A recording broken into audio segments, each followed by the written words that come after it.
Everybody ready? Let's go then.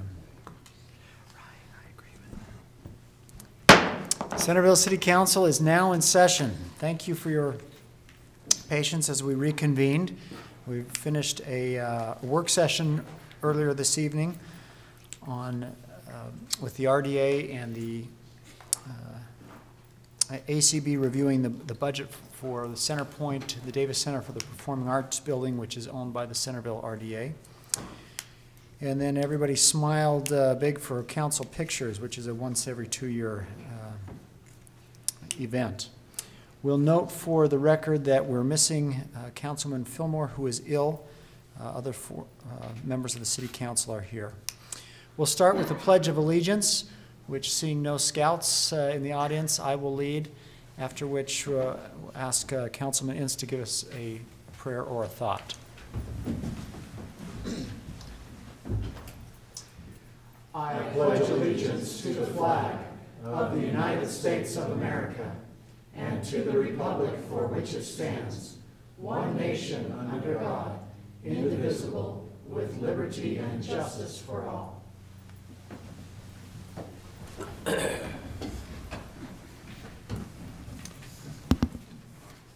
I struggled over what to mention, thought about tonight. There was obviously a lot of feeling, both positive and negative, with President Trump's visit to Utah yesterday, and I heard some very applauding things and some very negative things. Well, one of the things that impressed me was his comment about Utah, the LDS Church, and the tendency of our people to consider others and provide for people who are in need.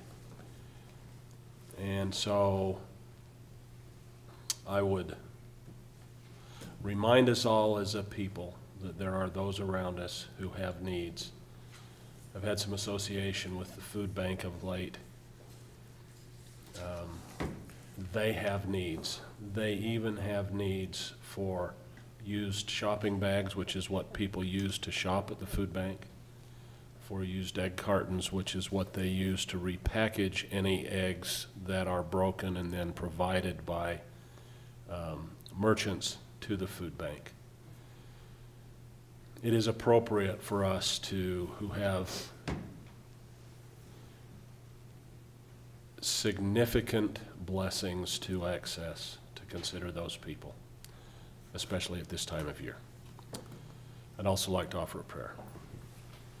Our Father which art in heaven, we bow our heads before thee and give thanks for the many blessings that we enjoy, for the community that we live in, for the wonderful neighbors that surround us. We give thee thanks, Father, for first responders in our community, for the efforts they make at protecting everyone, and pray that thy blessings will be with them especially. Pray that thy Spirit might be in this meeting this evening, that we will be cordial and civil to each other, that we may be able to accomplish the things that need to be accomplished, and say these things in the name of thy Son, Jesus Christ. Amen. Amen. Amen. Thank you very much, Bill. Appreciate that. Next up is the open session. As we start our meeting, a chance for any member of the public to comment on matters of municipal concern. I'll note that we do have a public hearing scheduled for, 3 public hearings scheduled for subdivision plats or zoning map amendments. So if you're here to speak for those, we'll have a public hearing on those. But if there's anyone who would like to speak on other matters, the open session is now open, and we invite you to come to a microphone and state your name and city of residence and share with us any comments you have. Is there anyone who would like to speak? Seeing none, I'll close the open session and we'll move on to other items of business, the first of which is accepting the minutes. We have minutes from the November 15th Joint City Council Planning Commission work session and the November 21st work session and regular City Council meeting minutes. Any comments or suggested modifications to those meeting minutes? I would make a motion that we accept the minutes for the 11:15 joint work session with Planning Commission, the 11:21 work session minutes, and the 11:21 regular council minutes as prepared. Second that. We have 2 seconds to that. You can choose which one you want. Whichever first second you want. Any further discussion? All in favor? Aye. Any opposed? That passes unanimously. Thank you. Next up, we have a public hearing on the proposed vacation of public utility easements around the Hogan Office Park subdivision, which I believe is related to the Moto United. We'll turn it to Lisa for a staff report before we open the public hearing on this. Thank you, Mayor. You have before you tonight a petition to vacate public utility easement. I don't think we've brought one of these to you for quite some time. Property owners are allowed to build over a public utility easement, but generally that's just for a shed or something small because they're actually, if the utility company has to get in there, then it burdens the property owner to move that shed so they can get in there. But if you're aware of the proposed Moto United store that's coming in on the west side, they purchased 2 lots in the Hogan subdivision and they combined those lots into one. So they have one parcel, but just combining them doesn't do away with the public utility easements down the middle. Since they're constructing their entire building over that PUE, I've recommended and required that they vacate that PUE. And under state statute, you're required to hold a public hearing on that, for which we've provided notice in accordance with the statute.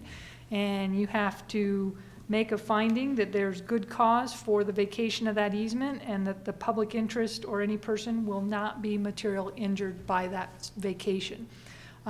We've heard from most of the major utility companies that they don't have any facilities in this public utility easement. The property owner is not aware of any utilities in this easement.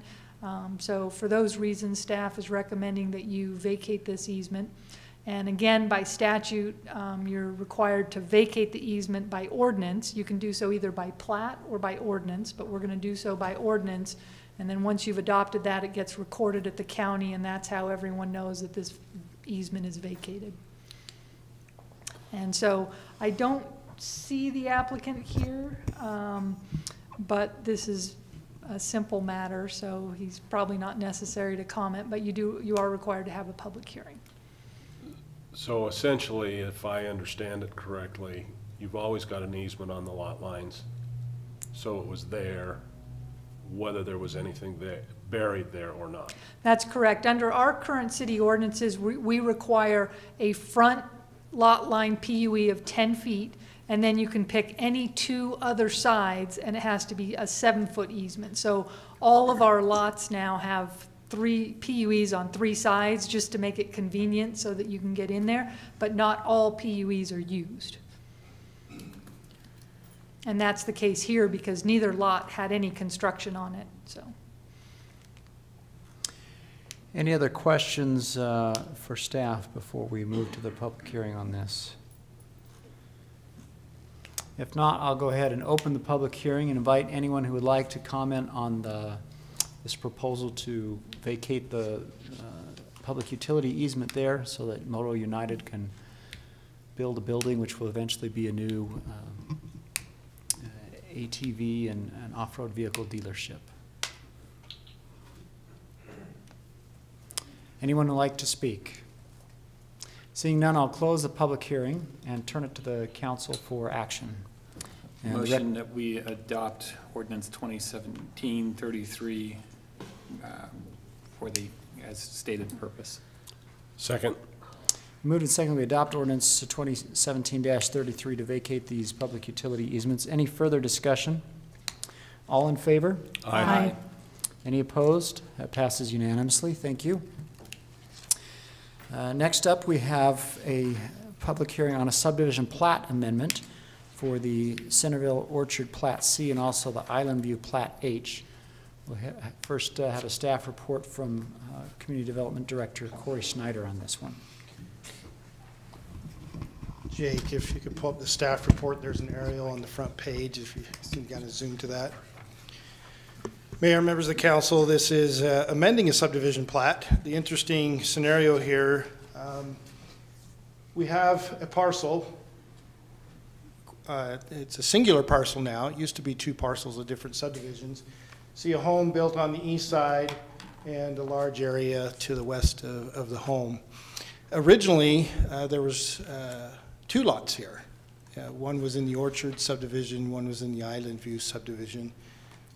At some point in time, the owner, I don't know if this specific owner, but an owner of property combined those 2 lots into one, and it became a singular parcel, and taxes and so forth were rendered on just one development lot for a number of years. I also understand historically that there was transfer of some remnant piece in the past, I believe, involved with the city in discussions and adjusting that cemetery line with that property, and they've acquired that property also in addition through time. What they'd like to do is re-divide or return back to the original lots, if they were, so that another home can be built. In this case, they plan on selling it to a relative to build another home there, and they'd like to accomplish that. When you think of a situation like this, there's not a black and white ordinance that says, here's when you have these really different scenarios, here's how you handle them. We could have looked at, does this create a new subdivision? What's the purpose of a new subdivision? It's to get infrastructure, curb and gutter, laterals, and everything that was previously done in the past. So it didn't really make sense to try to go through the re-subdivision process. State law allows, like remnants, they can adjust their lines between lots without even coming to the city. That's a possibility. So the issue became is how do you handle so that this gets recorded, clear title to it, so transfer of land could take place. And staff felt like the plat amendment was the appropriate process because all of the property was previously platted. It would just simply combine for one for the elimination of the payment of taxes on 2 lots. And so we chose to recommend to them the subdivision plat amendment process. And so there'll be the idea of, is there good cause to allow a plat amendment of these plats? And will anybody be materially injured? And as part of that, if this were to be approved, they would incorporate those remnant parcels. And so I think in your attachments, you'll see a new plat, dividing the property, incorporating the tracts of land into those different properties and creating 2 lots eligible for a new home. We bring up some minor issues about the materially injured, particularly setbacks. You have an existing home, and according to their submittal, the home is 7.7 feet, and the zoning ordinance is 8 feet. So that new line needs to be adjusted slightly to make sure the 8-foot setback is kept to the existing home. That does leave a sufficient area for the other lot to develop. Also, if you look at the RL zoning, what's the density? Because we're a gross acreage. These lots net out at a 1/4 acre or more, so they exceed the gross density parameter. One thing that's not clear from my records, because this was subdivisions a long time ago, were the related impact fees already accounted for the existing lots. The remnant parcels being added, I'm sure that there's impact fees for drainage at minimum for storm drain that's not been paid for that fair share of the property. So we do need to have our engineer and others go back to the records, see what's paid, and assess any due impact fees. If you know our impact fee system, some of the fees are created at subdivision, and then some of them are split at subdivision, and the other half is paid at building permit. So an example is water development is a split fee. Storm drainage is only at plat. Fire impact fee, park impact fees are at building permit. So we just need to make sure that we got a clear accounting for any due impact fees that would be associated with at least the remnant parcel for sure being incorporated. And so as we look at it, we recommended approval. This is a one-step process. It doesn't go to the Planning Commission. The sole entity in charge of a plat amendment is the City Council, and that's those two reviews, good cause and is anybody materially injured by the plat amendment. So from our perspective, we recommend that you consider approving it. So just as a general question for the returning the vacated parcel, the remnant parcels, under what conditions would a sort of city normally want to do that? Is there, because you're saying there's no material harm one way or another, is it simply because they're not going to be used as burial spaces? It doesn't really matter? I'm just trying to understand why we would return them back. Well, I don't know all the details. This is what I'm hearing, and how the remnant parcels that were even created was a boundary line on the cemetery, and I don't have historic corporate knowledge about that. I can speak to that. I was actually involved in that. The Ethingtons wanted to get a little piece of the, it was on the slope, I believe, there, and so they could put the fence up there at a certain point. And so actually the piece that transferred from the city to the Ethingtons was just on the slope, as I recall. Unutilized Not an area. area that was. Not an area that was usable, no, so that It's my judgment was made at that time years ago, and that transfer made. Corey, has staff determined recommendations on which impact fees should still be paid, or is still? No, that's still we working on recommended that? a condition that's checked before the recording of the new plat. I don't have records on the finances of impact fees from historic past, so we just need to further research to either find out if they're accounted for. If not, then they should be assessed, because you're, at least for the new lot. I think much of the existing home is going to be, except for the remnant piece, the existing home is probably accounted for, but the new lot may generate some additional fees. Any other questions for staff on this before we hear from the applicant or have a public hearing? Would the applicant like to speak to this? You don't have to, but if you'd like to, you're welcome to speak.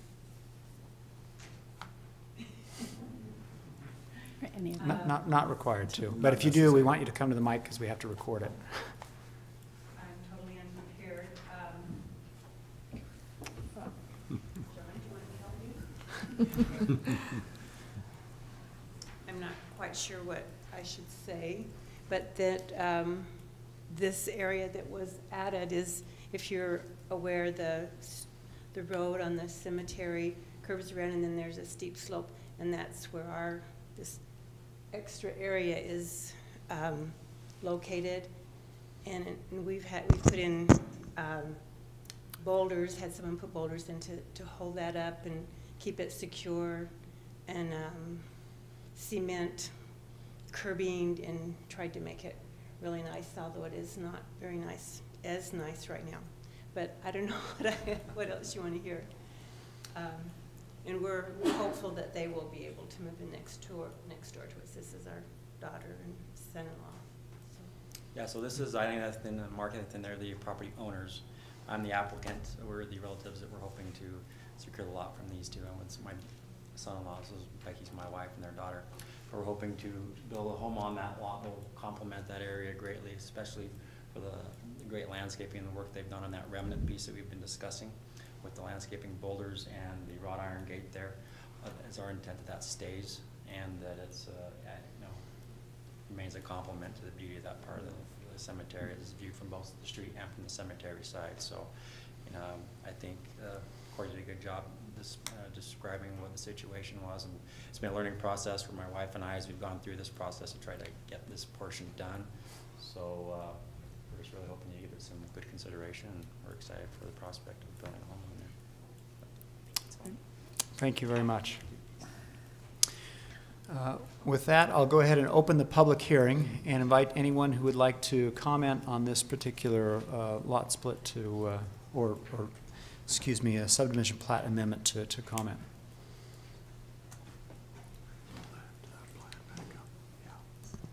Robert Burns, president of Centerville Dual Creek Irrigation Company. Thank you for the opportunity to comment tonight. Jacob, could you pull up that The prior image? Yeah, so Prior image. this plat is what the county's plat is for the original subdivision. So if we could go back to that Oh, you original want the one, original please. one, okay. This is a lot that they're talking about splitting back off again, 302. You can see there is a triangular or a trapezoidal public utility easement along that lot line. There's a pipeline that comes through the cemetery. As you probably remember, we've discussed this a little bit before, and it goes through that lot out to the 7th South. So I seriously doubt that these PUEs have been vacated, and they were there for a reason. Just north of there, our pipeline is about 8 feet from the property line, if you extended this up. So in the new, if you would go back to the proposed one, we would like to see a tapering public utility easement across there that would be 15 feet on the front, probably 20 feet at this corner, and again, 20 feet at that corner. Our pipeline should lay within that public utility easement in that So case. can you just trace again where you anticipate the pipeline is? I think the pipeline is laying in here something like this. So It could be, the width is, it's the too narrow. typical 7-foot width is No, not? it's actually, that is 12 That's feet 12 on that feet? side, but that's too narrow. So you're saying it's transversing on a diagonal through there? I mean, it's The- slight, but it's not aligned north and south, it's, I don't believe so, because the original drawings from 1959, okay, yeah. that was an orchard. Probably not right. Right, and so, but it does show there's a slight angle translating down through there. It ends up in this street farther down. But, so I think the intention when it was subdivided, it was the pipeline probably laid within that angled PUE. We hope it does. You know, the only way to find out is to go out and dig, right? So, but We'd like to know before you dig, right? Because if you're anticipating putting in a basement, we don't want to. yeah, well, but the PUE, you just had an example of what should happen to a PUE when you combine two lots. These probably legally exist still on from the original plat.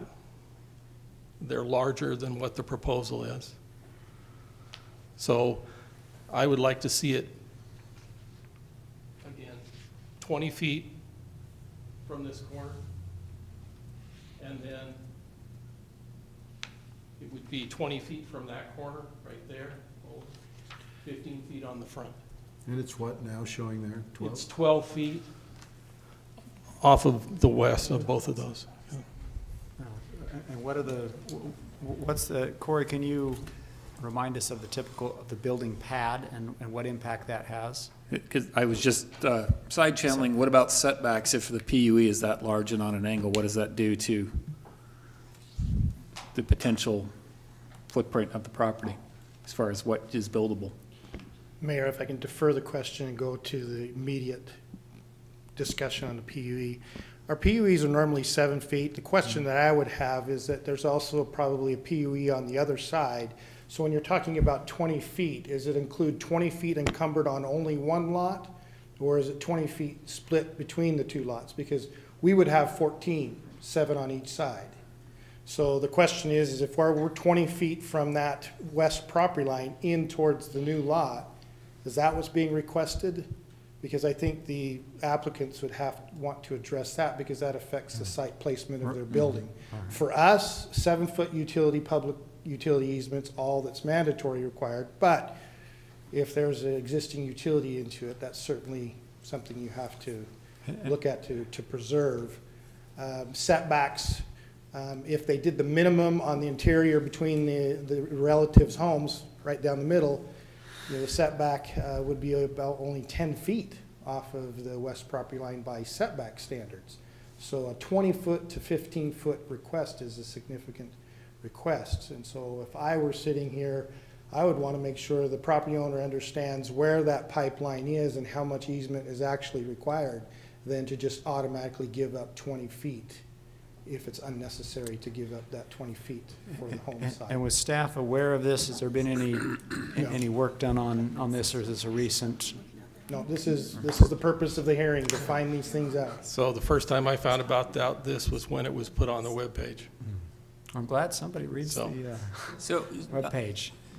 we're trying to figure out, so could you go just approximately and say, if you were to start from the southwest corner of the property, how you think it's transversing today?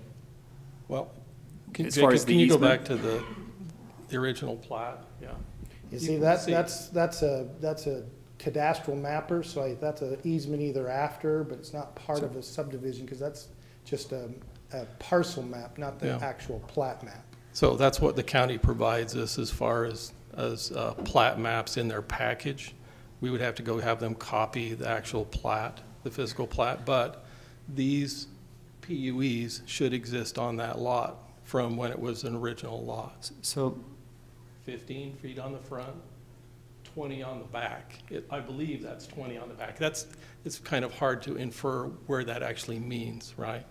That's the But- question I but- have. but Is there- that's on Is there a the- property line down the center of that easement and it's split on each side? No, because this is lot 302 to this point, and that's 301 to there. Okay, So so this is isn't- the center part that you're talking about. isn't that a No. lot where the Ethingtons have their home now, 302? No. No, they're over here in a different subdivision. From the way you described it a minute ago, unless I heard this wrong, was you were talking about a line that traverses on the west side of the property? So this is the property line on the west, right here. Okay? Of the Of the two- original? of the Original. original. 301. It doesn't look like 301 had a PUE on its east side originally. Just Okay. 302 had Or the whole PUEs So- around it. The confusion I'm having is when you drag the pointer, or high-tech pointer across there, of course, it doesn't leave a line. You're saying that that's where the line is, not on the other side of the property? We think the line lies within that PUE, Okay. the original PUE. Which Yeah, I is just on, pulled which up is, the- which is on the west side of the lot Just- 313, right? So this is the plat at the Davis County Recorders, and it is consistent with what Mr. Burns saying, is that 15-foot wide easement in the front and 20-foot wide in the back, and it's solely on lot 302, on the south side of 302. So that So easement's whenever already you there? record a plat, you have to show all existing easements of record. And as Corey mentioned, a plat amendment is a one-step process, so staff hasn't, engineering hasn't done their review, legal hasn't done their review, we haven't seen the title report, so this, is something that could be addressed. If it's still legally existing, they would have to show it on their plat. If it's been vacated, then what Corey's saying is we typically only require a 7-foot. Now, sometimes we go wider for our own storm drain utilities and things like that. But I think staff can work with the applicant, and if we can't work it out, we could always bring it back. But we can certainly review that. And like I said, if it's a legally existing easement, then It has to be on the plat. it would have to be on the plat, but I can't say, maybe it was, well, I don't know that this one would have been vacated with the combining of the two lots, because it's not down the middle. This is still the far side. So back to Mayor's question, the easement is going to supersede a greater setback, if it exists, than our standard zoning would be. And applicant, you're welcome to respond if you'd like. You don't have to, but you're welcome to respond. if I you'd just like. make a couple more comments Yeah, before I'm Robert. finished. When the original system was installed, there were easements secured from all the property owners, so there was an easement for this pipeline existing, recorded or not. It's hard to say, because at that time, a lot of easements weren't recorded.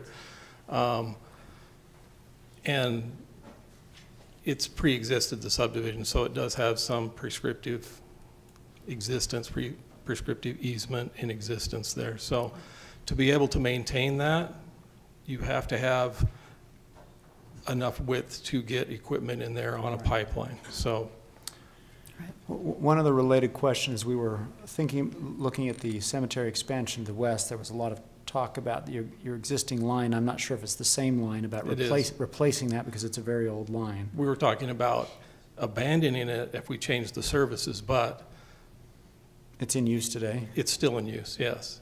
And so it's, and probably either needs to be abandoned or replaced at some point if it's 59. at some point it will be abandoned or replaced, yes. So, but it exists now. It continues to serve that neighborhood to the south, and until something changes, it will.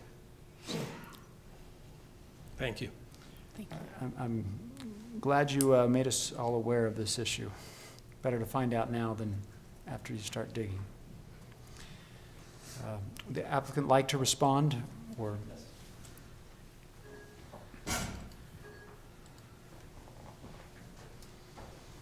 So to my knowledge, the easements that are shown on that plat plan are the actual recorded easements that were recorded and modified when those land remnants were transferred over to the Ethingtons.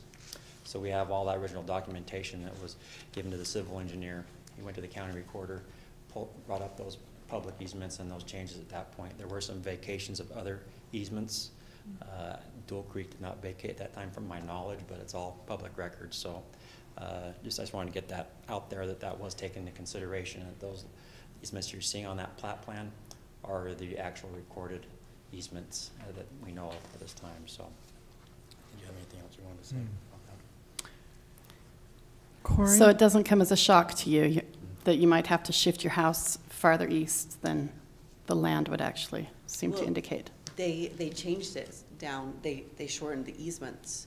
I have a document that just says that they had moved it to 10 feet on one side, and Mark and Eileen said, well, we're fine with 12.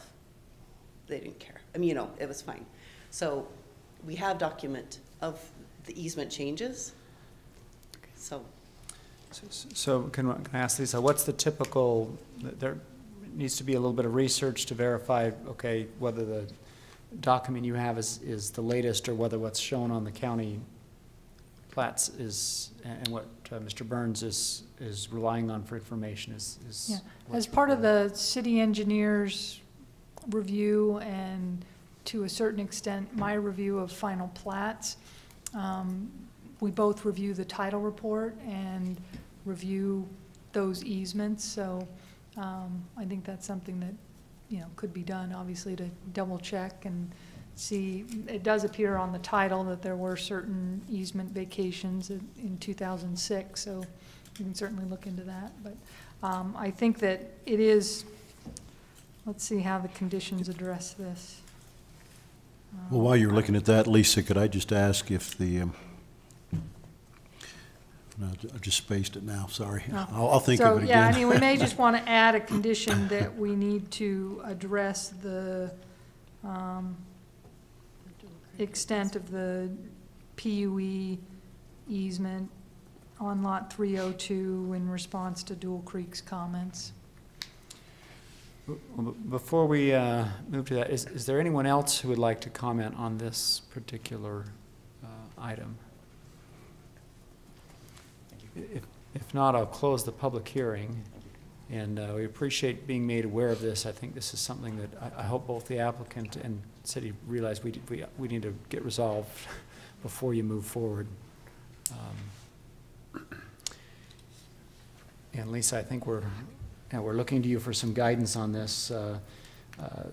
I think there's a concern if the easement was shortened or vacated, but the pipe still remains, and that pipe is in service. That's a big problem. So it sounds like it wasn't the Dual Creek one that was vacated. So. Yeah, I don't know.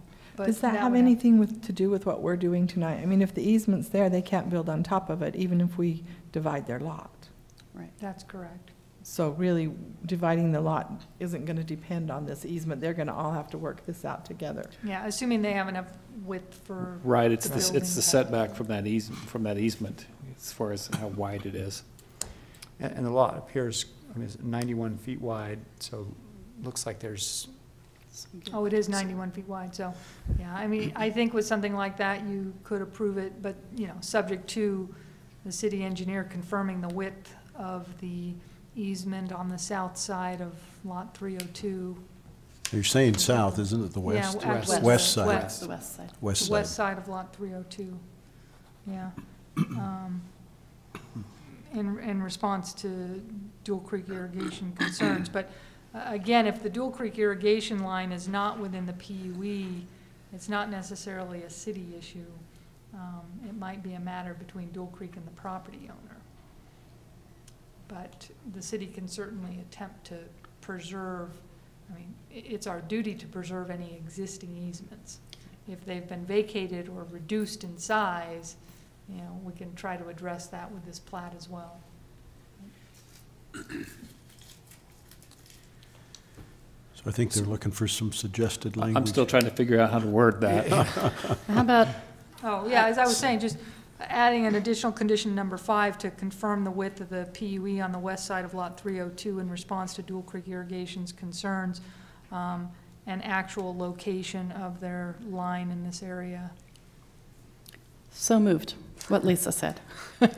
I move that we approve, Would we not?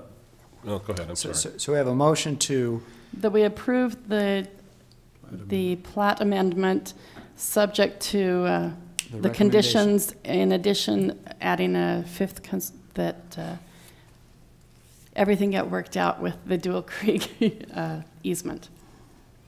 The plat amendment and can go forward with whatever needs to be with that west end. so we have a motion on the table to approve not the pretty. subdivision plat amendment with the conditions included in the staff report, and in addition, a condition asking city staff to confirm the width of the easements and subject to city review of the easements and clarification of those easements. And I would also add a condition number 6, that all existing easements of record must be shown on the final plat.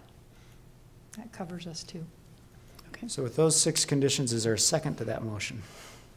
I'll second that. Okay, Bill, you had a comment. It would make more sense to me to say, hey, let's find out exactly where things really are, Yeah, well, and then come back and finish it. I But I think, don't think it really matters to us. It's a problem between them, and we can facilitate it being all nicely worked out. Well, it is a matter of timeliness. If the council isn't willing to do the plat amendment, then why even continue with the city on trying to figure out what the easement is? So I think that's why it's probably important to vote on it one way or another. so I think this does need to get resolved, but the question for us is this something, if the city council approves the concept of this plat amendment, do you need the city council to review the details of those easements, or is that something that can be worked out without city council's involvement? And I think that's certainly up to you and your comfort level. It is interesting that a plat amendment is a one-step process, and as we've been reviewing our subdivision ordinance, my recommendation is that we make it a 2-step so that we can, you know, be made aware of these things, and then we have the final plat. But I'm also comfortable with you just adding that condition, because it is something that staff will be reviewing, and there's probably a number of changes that need to be made to the plat before it can be recorded. Yeah, so as long as the intent of the motion is to allow the subdivision or the plat recording with the proper easements assigned. Designated. Right. Mhm. It's not that that's we have a fine. lot of options. Like I said, if there's an existing easement, it needs to be shown on the plat. Sure. Because otherwise you have to go through a plat vacation process. If it's already been vacated, then there's a little wiggle room of trying to make it a little bit wider. But again, we only require PUEs on 3 sides. But this might be one of those, if we know exactly where the line is, to make it a little wider. What happens if the pipe's 10 feet off of where they think it is? Well, see, and that's where I'm saying that's kind of a private matter that we're probably going to step away from. I'm sure there's a lot of utilities that are not in the PUE, and that's up to that entity. If it's a sewer line or a water line, the entity has to go and get their own easement. I'm confident they can work it out, and it'll all work out Yeah, nicely. hopefully it's not 10 feet off. So if the applicant and the commenter are okay with it, I'd suggest we proceed and with the city council approval and allow staff to work with the parties to get this resolved. So I have a motion, a second on the table. Further discussion on this. All in favor? Aye. Nay. Looks like we have 3 in favor with Councilman Ince dissenting. So that passes. And we will count on staff to work with the applicant and Dual Creek to get this worked out. And we hope that we're able to get it worked out in a timely manner and build a beautiful new home that you can enjoy. For what it's worth, I do not disagree with the end result at all. I'm a little bit nervous about the process. Understandable. As long as there's no huge fountains of water coming out during construction, it'll all be good. Probably better drink. Thank you, and thank you, Robert, for bringing that to the attention at this point. Next up on the agenda is another public hearing, this one for a zone map amendment with Davis County, the applicant for the 641 East, 200 South property. We'll first hear a staff report from Cassie on this. Thank you, Mayor. So this property at 641 East, 200 South has been in the hands of Davis County for a few years now and has served as a detention basin for the city. And that detention basin has moved, and so this property is no longer being used as it was. So the county has petitioned the city to subdivide the southern half of this property and rezone it first, obviously, into a residential low zone that would maintain the northern half of the property as a passive green space that would also maintain an eastern trail that would cut through the property. Yeah, so if you could, so I guess You want this here's pointed? the top. You want the Maybe pointer, Cassie? can There's a you pointer. rotate it? There's a pointer there, too. There we go. So this is 200 South, so the county used to own all of this. Now this section is proposed to be rezoned to residential low, maintaining this northern half as green space and then maintaining this eastern trail to cut through the property. Since the community is used to using this space as kind of a de facto park or community space, they're used to cutting through it and whatnot. So that would be maintained in the transfer of property. So in rezoning it to a residential low, the acreage of this property that would be rezoned is 0.97. And since we use gross density calculations, half street is included, but this is quite a small street in the right-of-way. So the gross acreage is 1.15. And so the total amount of lots that we calculated between staff and the city engineer would be 4 lots. The county has suggested that they would only like to develop 3 lots on this property, but with residential low zoning, the acreage would maybe come out to 4.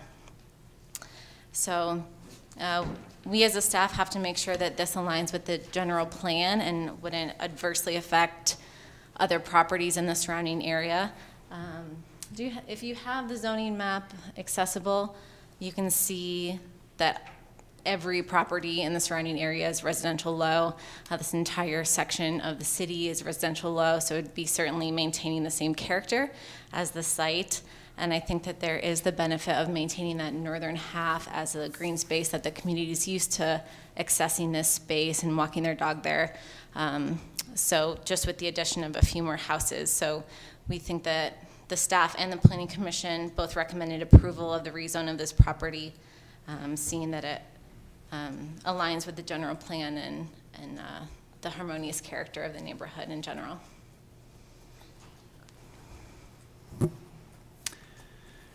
Thank you. Any questions for staff on this matter before we hear from the applicant and open it for a public hearing? So is there any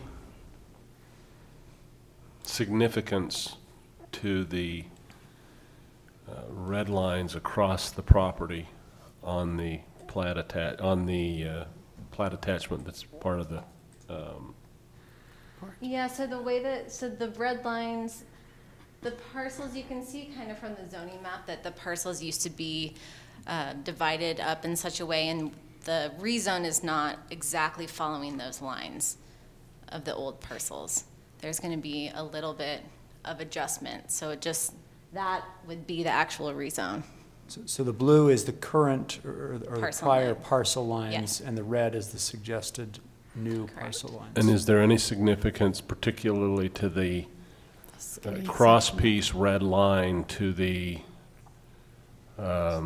west? I don't know how the original parcels were determined. My understanding is this was what they discussed with the city in the dividing up the property. The parcel's already been transferred to the city in a whole in their description, and the red now is not 3 funny-looking pieces, it's one whole. That was just original discussion. So the only thing, so there's no significance to the red lines other than the perimeter boundary of the area to be rezoned. They've already been combined, or They've they're already still? been combined. Yeah, I Okay. think they refer to old parcel lines, but Yeah. the county can refer to that, but they discussed that at the planning commission level, that those are just old lines of parcels and are not proposed lot lines. So there's new IDs and parcels created with the agreement with the city now. So they're reflecting of historic lines of mapping, but they're insignificant as far as the current configuration of land. So what they would take is the boundary later. If this were to change to RL, they would come back in through the subdivision process, and you would actually now see where lines would land to create. As they've indicated to the planning commission, they proposed 3 lots at this point, but we haven't reviewed that yet. Any other questions before we hear from the applicant?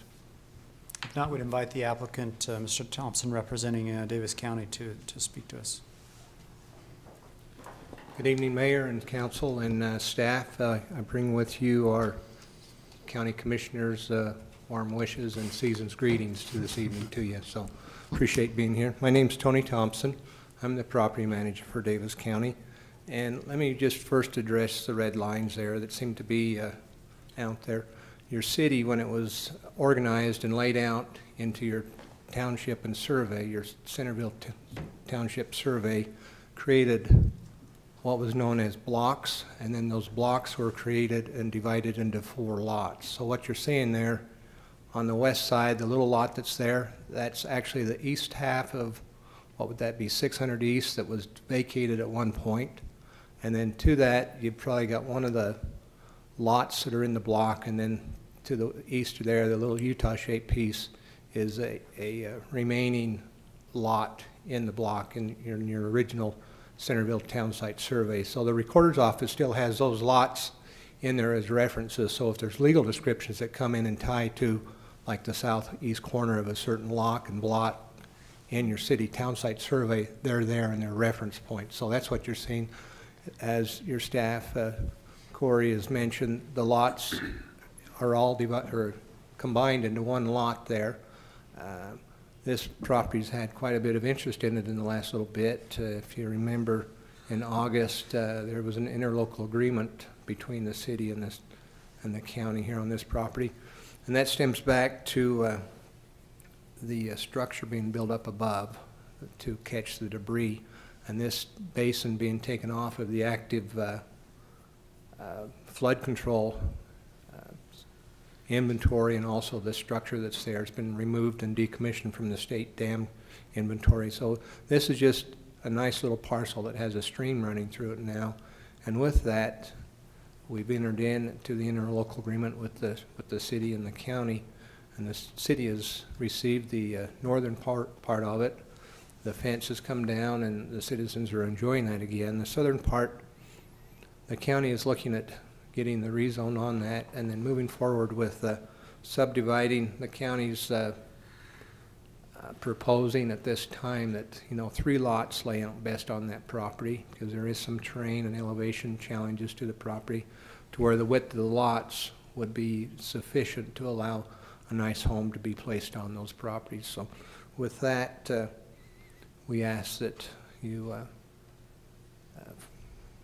consider the recommendations to you this evening to rezone that to the RL. Thank you. Any questions for Mr. Thompson before we move to the public hearing?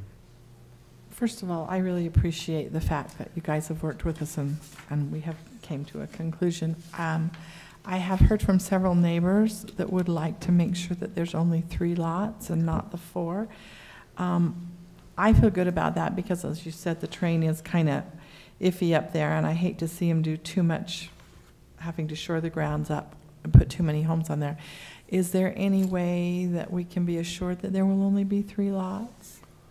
Well, again, the county's looking at this being a source of revenue. Right. And I think 3 lots and a larger lot probably brings a little more revenue source to the county than trying to get smaller lots and smaller homes So on do there. you plan on selling the lots? You're not selling the whole thing to a developer then? Correct. That's part of the process. The incentives in the agreement that we've entered into gives the county some incentives to take it through the, at least what's known as a paper lot status on this subdivision. So we would be bringing back after this recommendation and approval, if such, of the rezone, start working with staff and make application after the first of the year with the subdivision process to go through.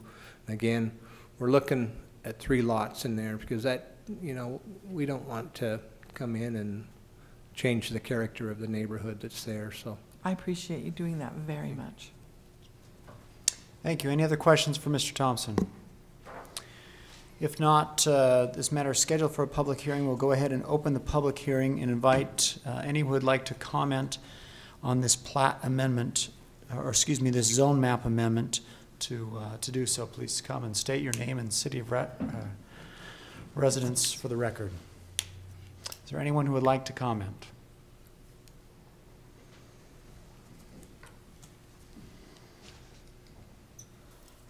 Good evening. My name's Brian Espenscheid. I live at 355 South, 600 East in the city.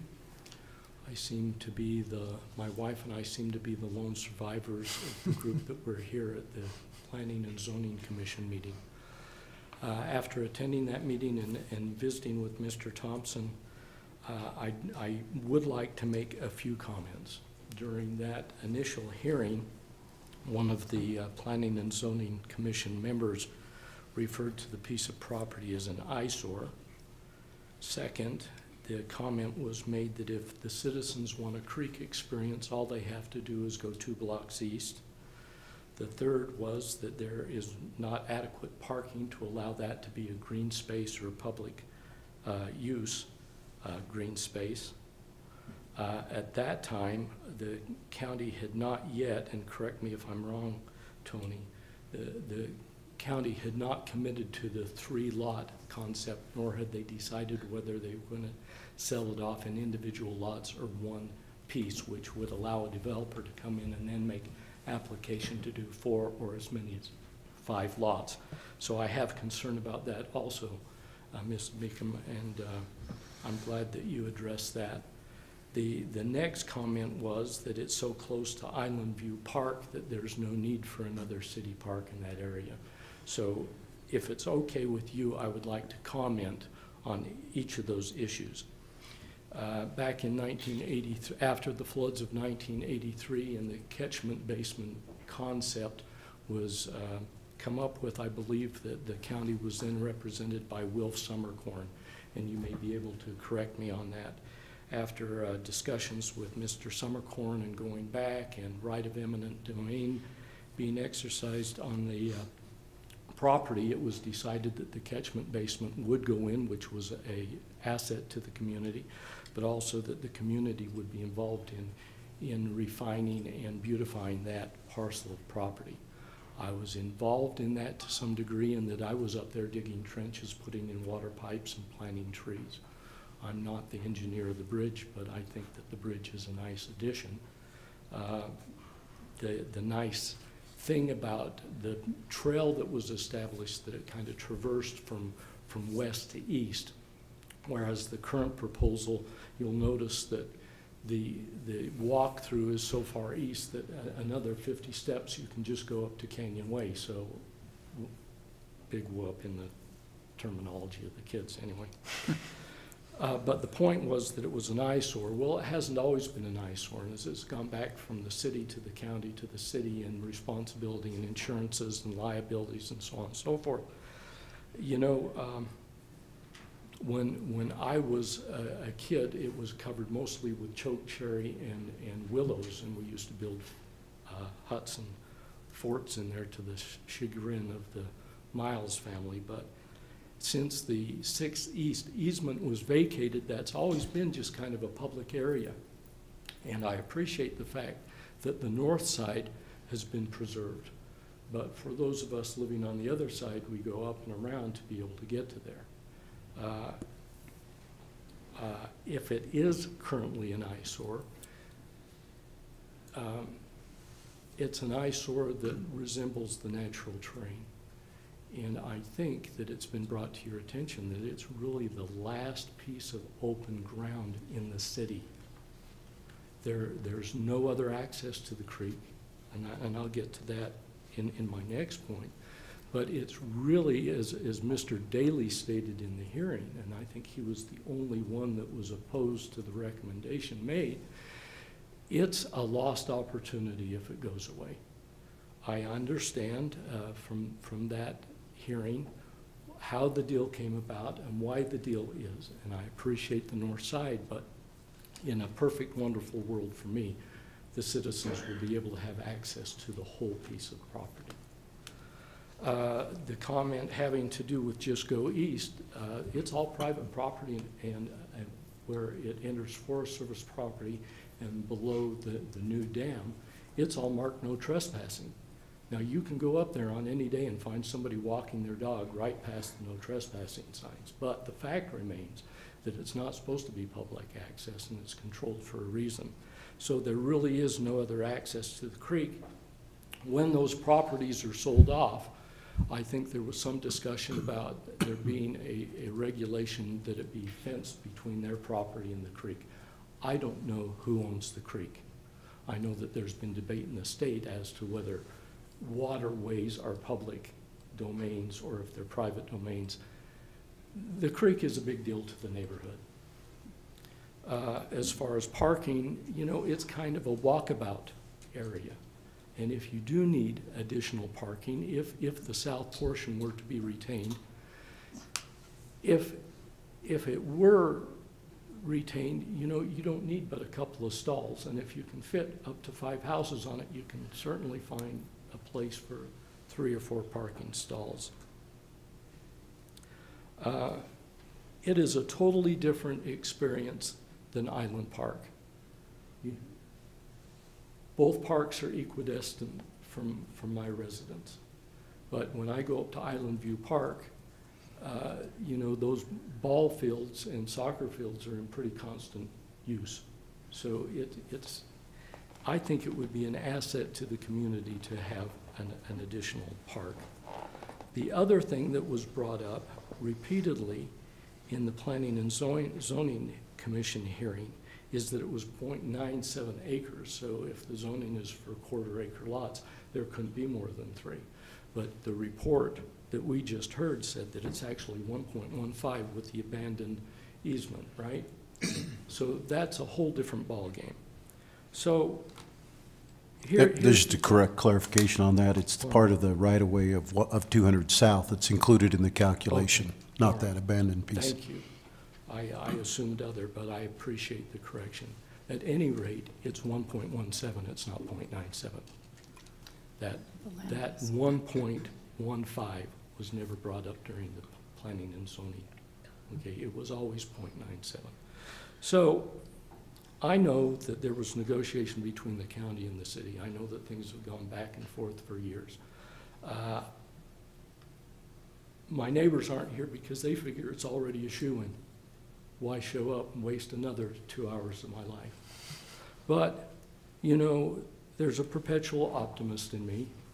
And, you know, I think you folks could really just vote not to change the zoning.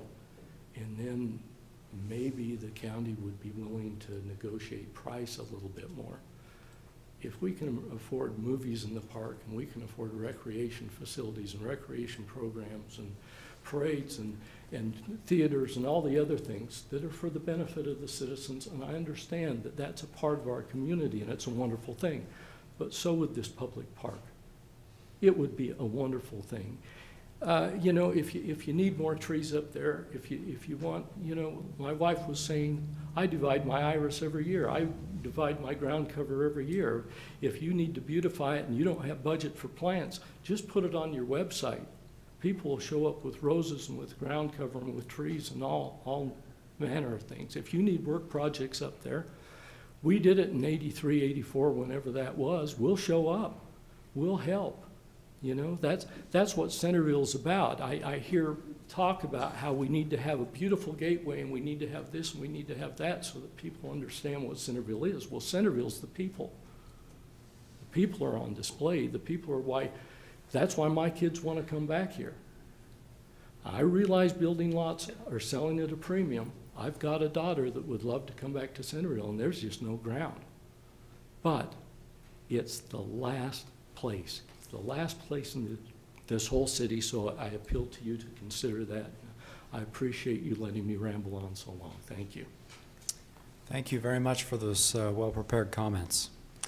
Is there anyone else who would like to speak?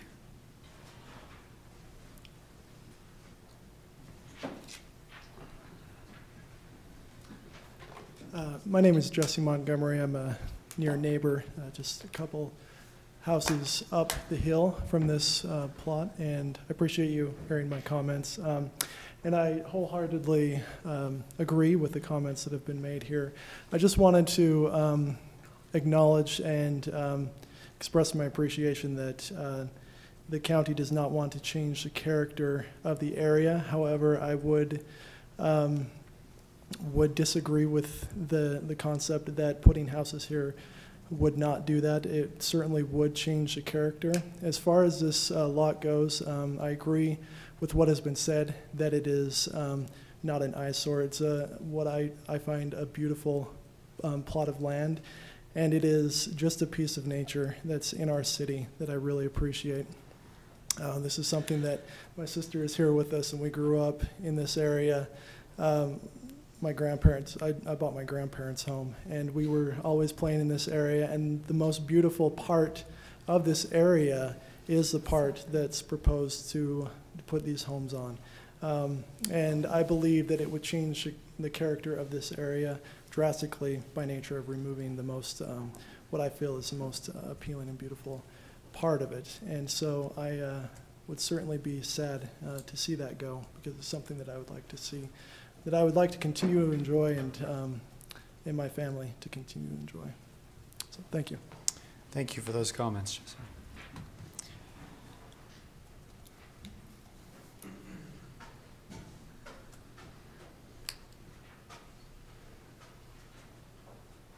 My name's Connor Simmons. I live at 205 Canyon Way, so I just drive up this street every day into my driveway. So I am new to the neighborhood. We've only been here since May, and so I don't have the rich history that these guys have. And I don't want to step on toes. I'm in favor of the homes coming in. I know that there was one of the neighbors right across the way is also, said that it'd be nice to have some young new families in the neighborhood there to see right across the way. One of the current concerns that I have is with the city taking ownership of the north side, because I am in favor of absolutely keeping a green space. It is absolutely beautiful. We've been down there on several walks. I've got 2 young boys, and we've spent some time down there. My concern is that the city would turn around, not in the immediate future, but would turn around and see the value that maybe these lots sell for, and seeing the potential of re-engineering this waterway, which they've already done from where it goes under the road and comes into this.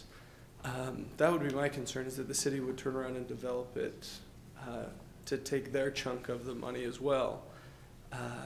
So I would hate to see that would happen, and if there was any way we could preserve that from happening, would be something I would like to see addressed. I also want to reiterate that 1.15 was never mentioned in the commissioning meeting. So everything we heard there was that it pretty much, as long as the city only allowed for the 0.97, it would be, or for the residential low, it would be impossible to put 4 lots on it. It would have to be 3. So I would like to see that, because I could see a developer wanting to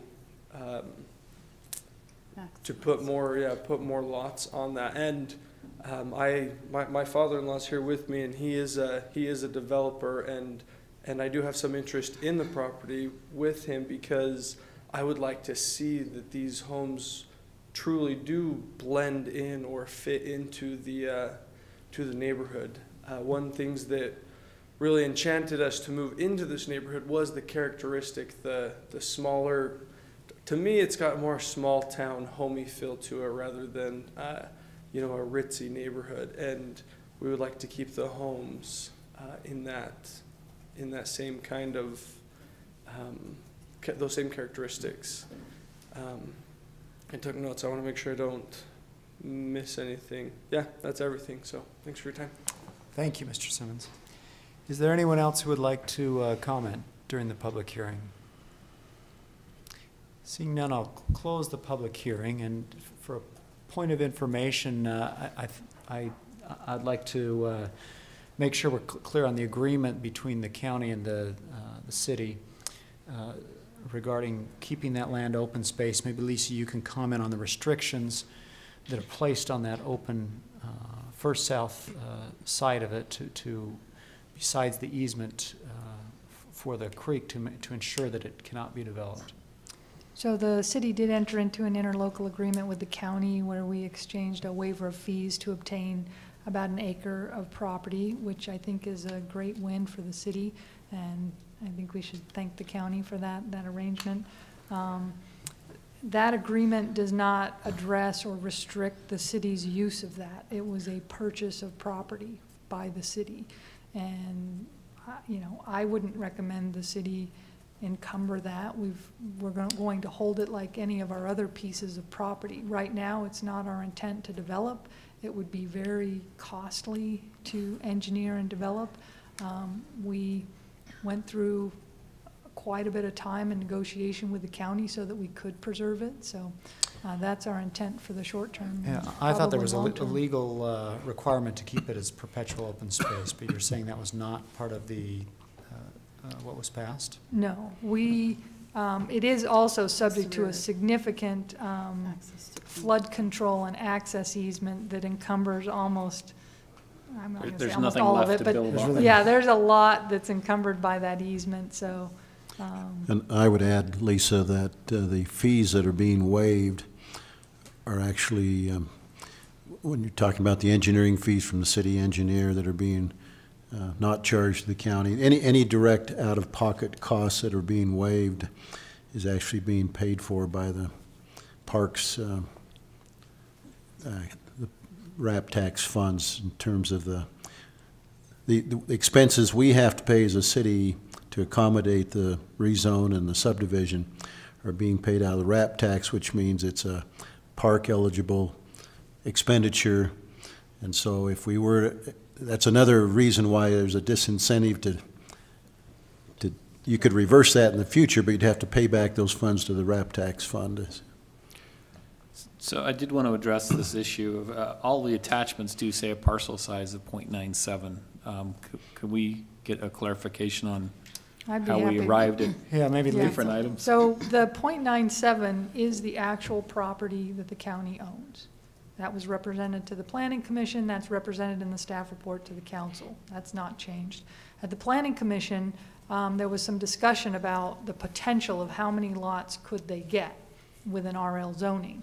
And there was a discussion of 4, 5, even up to 5. And so after the Planning Commission, staff decided, we looked at the frontage, and with the frontage you could get up to 5 lots potentially, because they have 319.82 linear feet of frontage, and there's only 60-foot frontage requirement in the RL.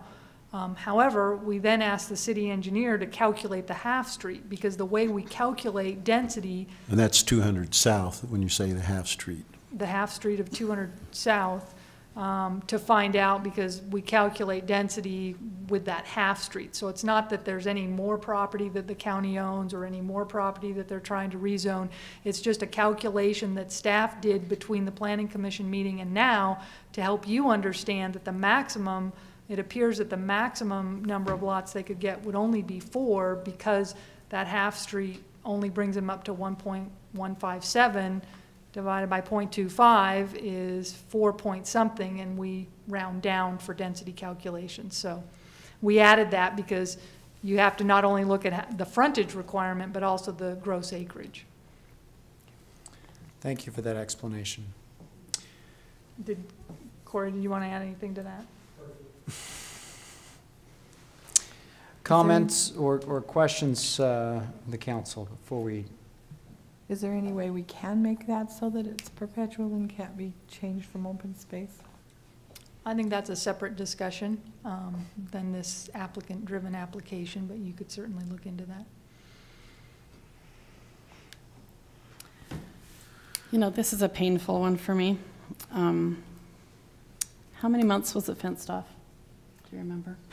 12. We've been at this for a long time. Way too many. We thought the fence was coming down for Valentine's Day. I remember that, but it's taken a lot of negotiation to get to this point, and I am sad to see houses go there. For one thing, I wanted to pick the choke cherries, full disclosure. But we don't have the money. We really don't have the money, and at this point, my understanding is if we say no to the county, they can go sell to someone else the entire property. They've been gracious enough to allow us to negotiate with them over a long haul to get the north side, and I'm grateful for that. I wish we could have the south, and I wish we could have a walkway there on the west side, because that is the way the property is accessed. It's not accessed on the east. It just isn't, and it hasn't been for all these decades. But I'd rather have the north half than have all of it as houses. And I think that's kind of where I feel like I am right now.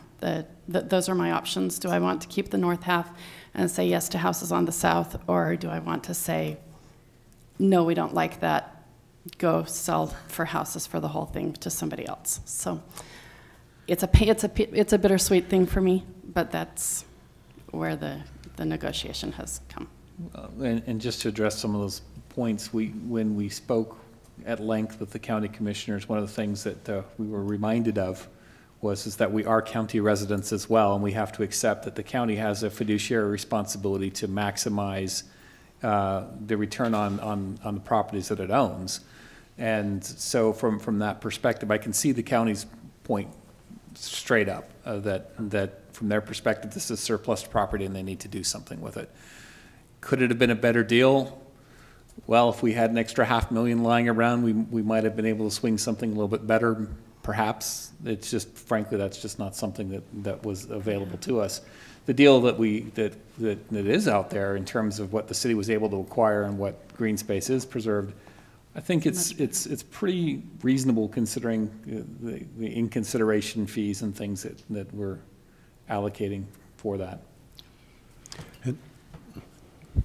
Mayor, I know this has been mentioned in other meetings, but there may be some here who didn't hear this particular comment.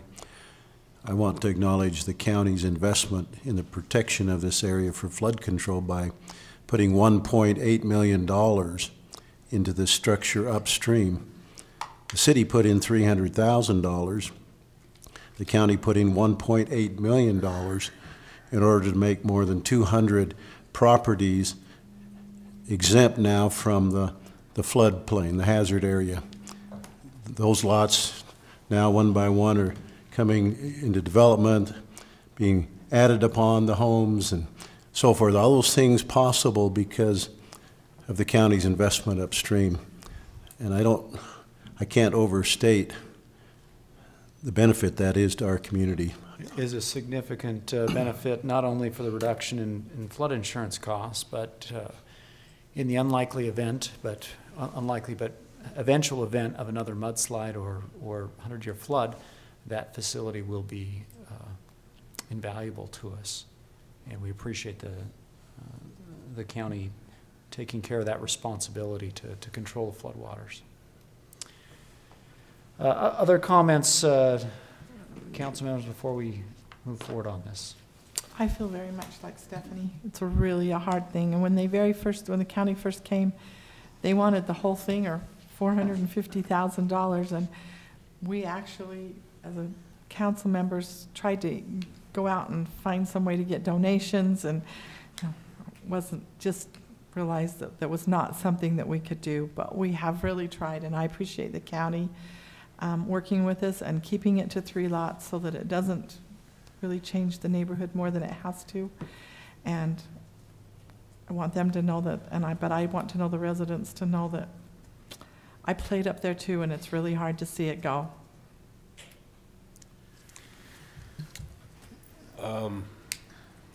I'm one of the ones who has said very frequently that I do not want to vote on something at the conclusion of a public hearing, because it gives the view that we already knew what we were going to do. I'm going to be the one to preempt that view and move that we accept ordinance 2017-32, because this has been something we've worked on for a long time, and if we reject it, we will be back where we started and the whole thing will be at risk. We definitely don't want to see fences come back up, so I'll second that would motion. be my proposal. So we have a motion and a second to approve ordinance 2017-32, which is a zoning map amendment, rezoning from public facility low to residential low. Further discussion on the motion? All in favor? Aye. Aye. It's almost like a roll call, but not quite. Aye. Nay. I know it has to, but just for the record, that it's not unanimous, and it is so painful to the residents in that area. And those of you who don't live near there and haven't played there and don't know how much it's going to change will never understand how much 3 houses there is going to change it. But I have to vocalize that on behalf of the residents there.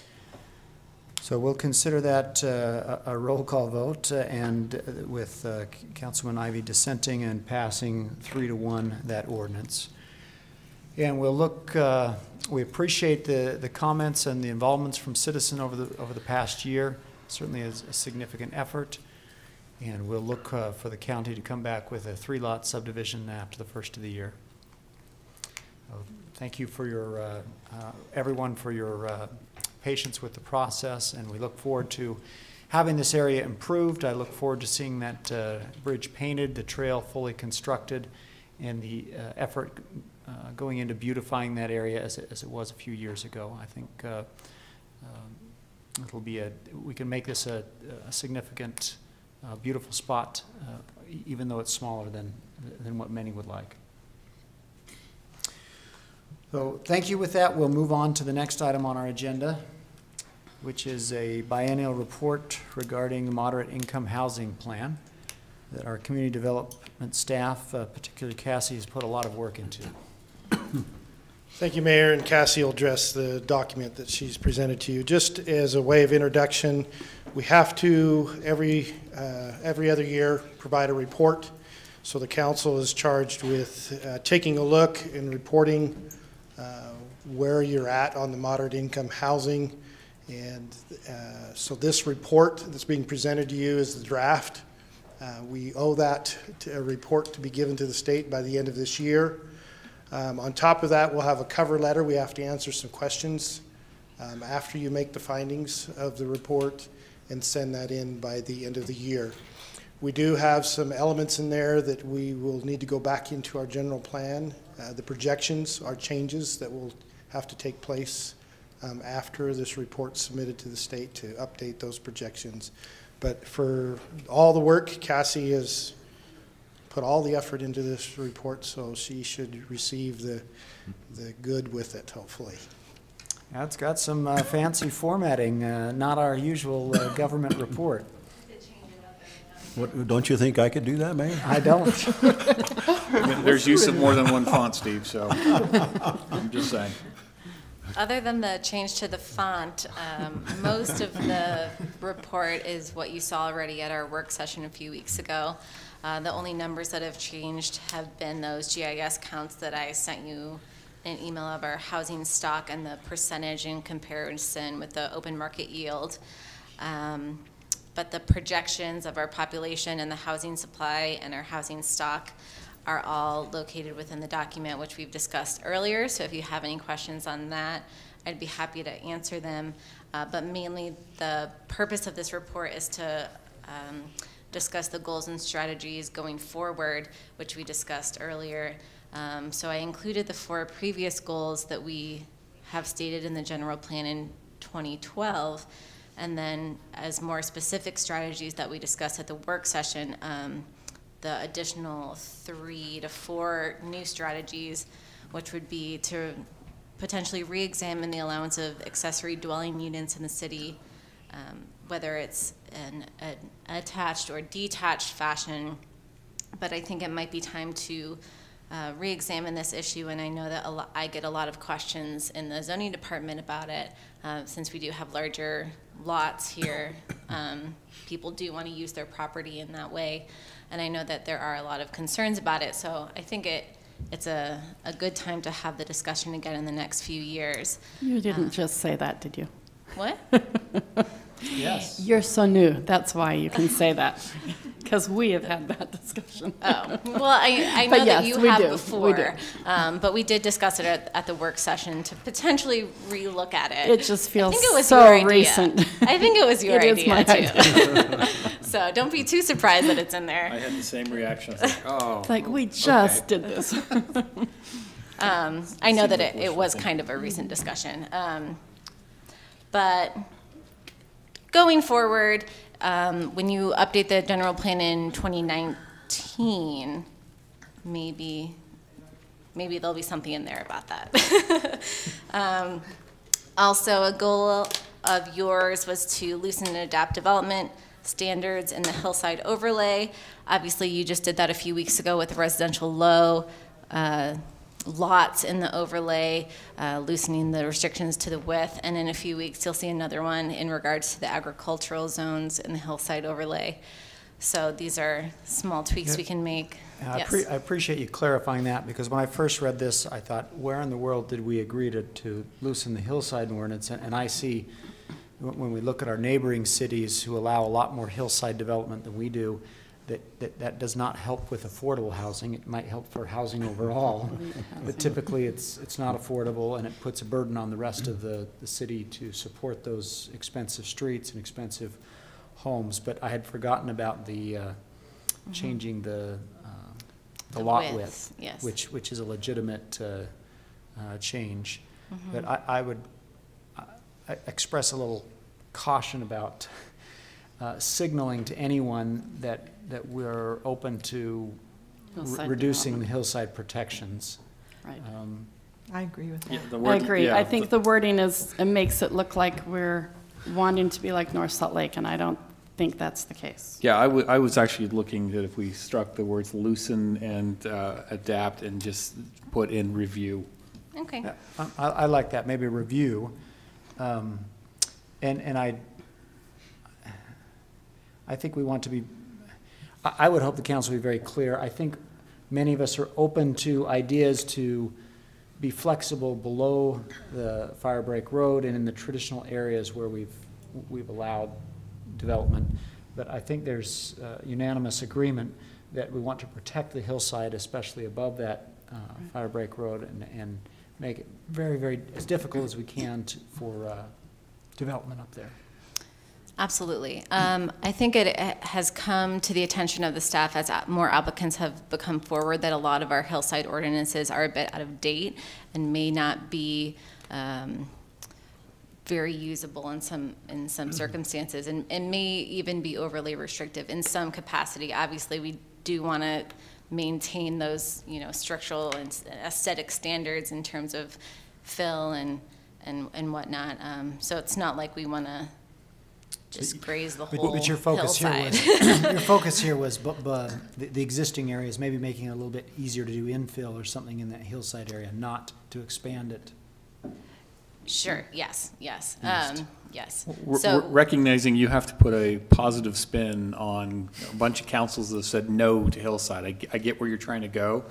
That's why I'm saying we change the word to review. We meet the standard of attempting to, be reasonable about it, but at the same time, we hold want pretty to say firm no. to saying no. I think that's a great suggestion. Political doublespeak, but no, it's maintaining the intent of the council, but meeting the requirements of the report. We will review it. So do you want to suggest exact revisions to this strategy tonight, council? And so that Yes, absolutely. Let's strike, loosen, and Strike, adapt. loosen and adapt, and Okay. put review. And anything else you want to add to make it clear? Oh, We're not wait. encouraging. No, we need to restructure that whole thing because review to allow further and more varied doesn't work. that's where I was going to ask You're next. right. Well, I think if you could just have staff search hillside ordinances, because again, in the conclusion, it says deregulating hillside ordinances, so just review all references to hillside ordinance and, And Because we we don't want just, to we do just want to anything review the regulated. hillside ordinance. The issue at hand, and we can certainly, if you want to keep something in favor, you want to strike it all, we're happy to strike it all. But I think the idea is that That's we're even trying better. to. Let's just take it You're off trying and to, in renumber. our view, what the state wants you to do is look at your regulations and see what you're doing.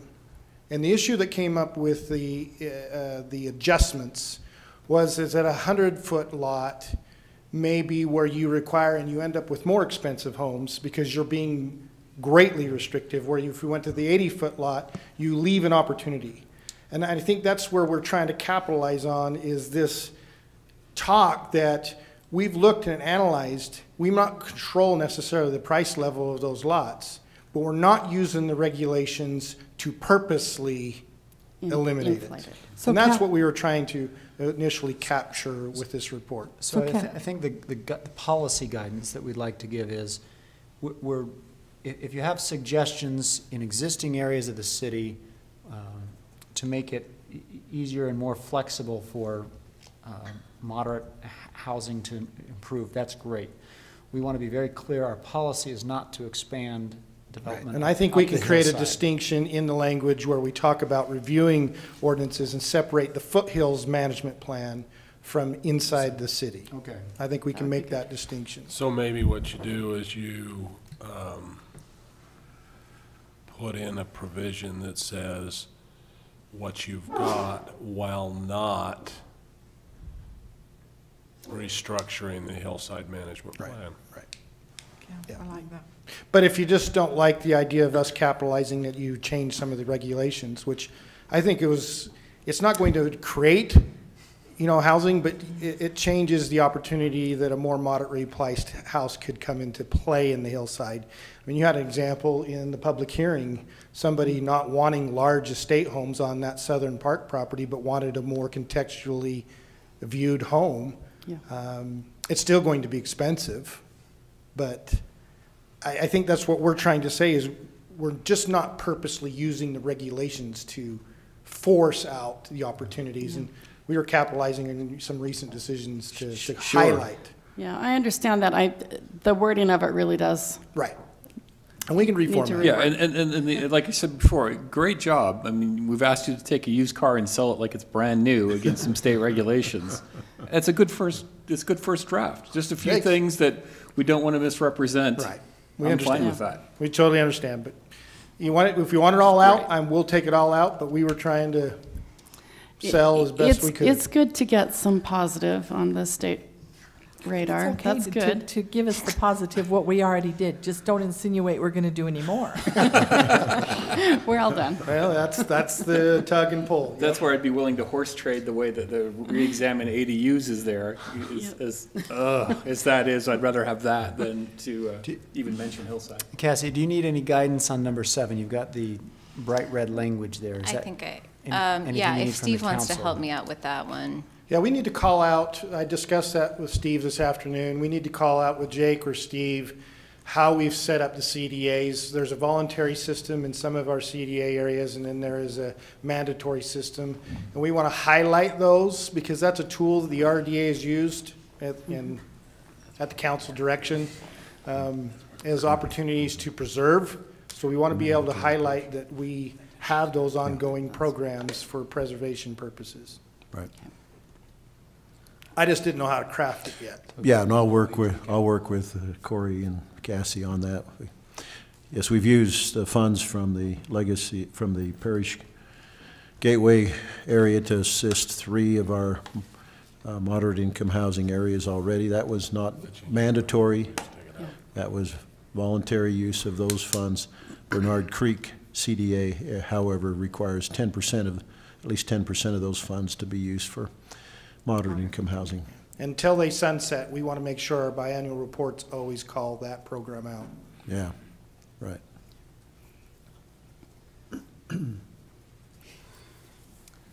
Any other strikeouts or get rid ofs? And then in another 2 years, obviously you'll be reevaluating and reconsidering your general plan again with further updates. But basically, just to reiterate what I told you at the work session, the state does want to see these goals and strategies more quantifiable, more measurable outcomes. And maybe it sounds like I'm trying to sell you a used car or whatever metaphor you did. I didn't hear a lot of that at the work session, so I am trying to send them something of value here. Yeah, so.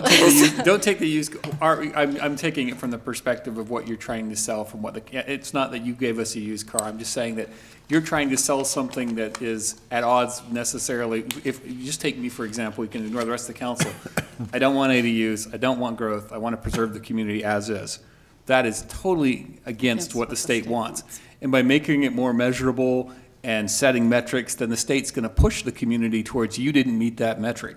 And so I'm going to dig in my heels all the way and say I'm going to keep that as amorphous and undefined as possible. So you did a great job in trying to corral somebody who's saying no way to all that. So it's not a used car. It's a great approach. Thank you for giving me the challenge. Yeah, no, you met that well. And for next time we have to do the report, I vote that we get somebody out there to count every apartment, because there are a lot of apartments that don't count as apartments when you look at it from the top, that may look like they're a single dwelling, but maybe subdivided. I know on the south end there are a lot of multifamily type things that are just little and kind of tucked in between and behind. How would you count those if they're not ADUs and they're not legal? Well, they may be non-compliant. But maybe we need to they will be legal just by make the time sure we that we've count counted every single see, one. Now you know why I'm against creating metrics and measurements, because you enter, no. I get where the state's trying to go, but as a community representative, it's my job to protect the community, sometimes from the state. So in this case, I'm always going to be on the outside of that one. Yep. So this begs the question, did you agree upon what you want to do with number 6?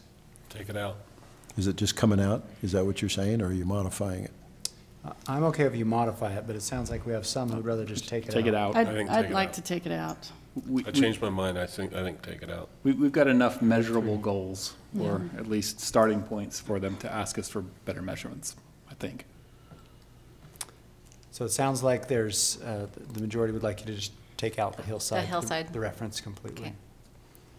Find a way to say something nice if you can, but don't say that we're going to do anything in the future. We already did something, just don't tell them we're going to do any more.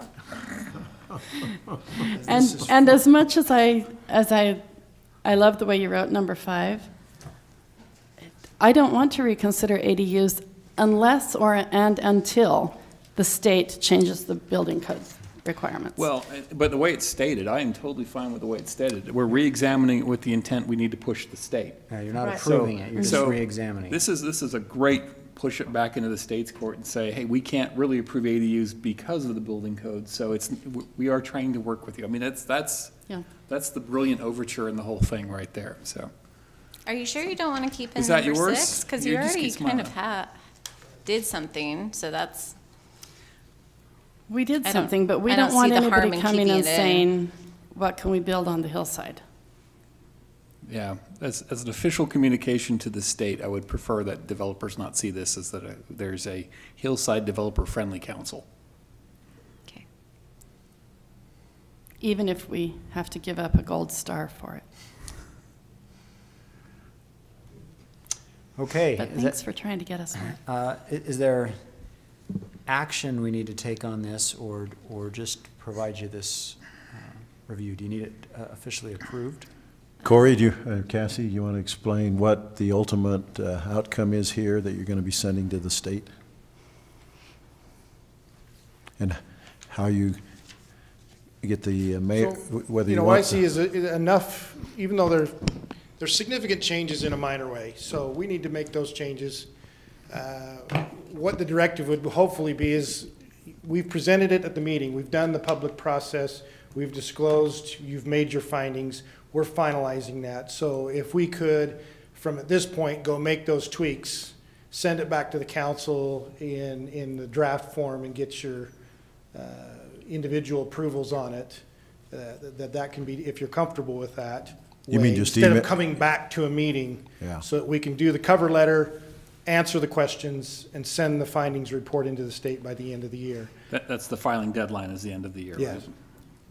So if you're comfortable enough to, we'll make those edits and Circulate it by email? circulate it by email.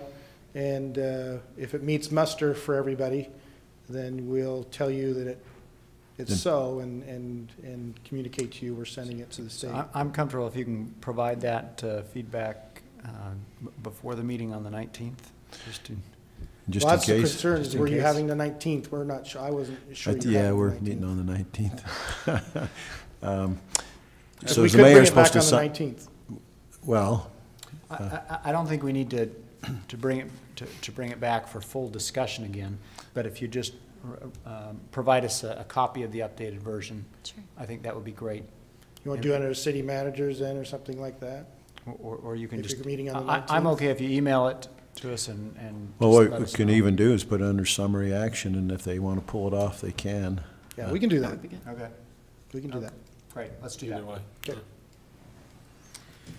And I want to thank Cassie for all of her work on this. I know she's put a lot into this. And it's pretty. Oh, thanks. That's what you get when you have a new hire, new blood and a master's student, smarter than the boss. I mean, okay, I just put myself at I was risk. going to say, you're not looking, are you looking for feedback on the comment? Just let that one go where it's at. Thank you, Cassie, for your work on this. Okay, a couple of other items. Steve, number 6, consider employee association proposal of definition of resident. You requested that we get some information from other cities. We've gathered that. It was just a email blast to the city manager's email listserv, and which is used quite often by city managers to ask questions of other Utah city managers. And so it's whoever replied that we compiled, and you have that there. I would say in summary that, by the way, the ones mean yes and the 0 means no. But in general, most of the cities that responded do offer some kind of break or special discounts or something to their employees.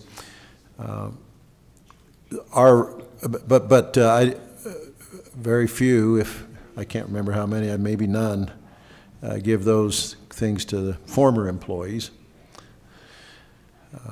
And there were only a couple of them, as I recall, that actually gave any discounts or resident rates for cemetery purposes. So, there you have the feedback. I would like to clarify that the employee association's request for having city employees defined as residents is just really for those 2 matters that they have identified in their memo, their request, which was burial-related fees and park pavilion rentals. So, And I'll weigh in here that I'll let the council decide what they want to do about the burial fees, but I think for existing and employees on the park pavilion rentals, that seems completely harmless and an easy thing to do. I agree with that. Park pavilion rentals for existing employees, yeah. It does. Yeah. Now, I guess I would express this one note: if you're inclined to do something that applies to former employees who have worked for so many years, then you do have that element of determining that whenever that request is made, and in many cases it would probably be easy to determine. In some cases it may not, but they perhaps put the burden on them to provide the evidence of that if necessary, if you're inclined to go that way. I don't think we're going to argue over the $25. Okay. No, I think that the park pavilions make sense. It's a really inconsequential impact to the city. As I went through this whole list, it was all zeros on former employees for benefits that were related to funeral. And what I said last time about it being a roots issue, where do you get to determine how far your roots go and how far away from the community you can still maintain your roots? And I know we have generational families who would be quite offended to find out that an employee can receive a benefit they can't, even though grandpa's still living here and great-granddaughter passes away unexpectedly and they can't get that rate. So I'm concerned that we would be opening up a can of worms on that one in terms of what reactions we get from the residents related to how deep your roots are allowed to run relative to the location of the city.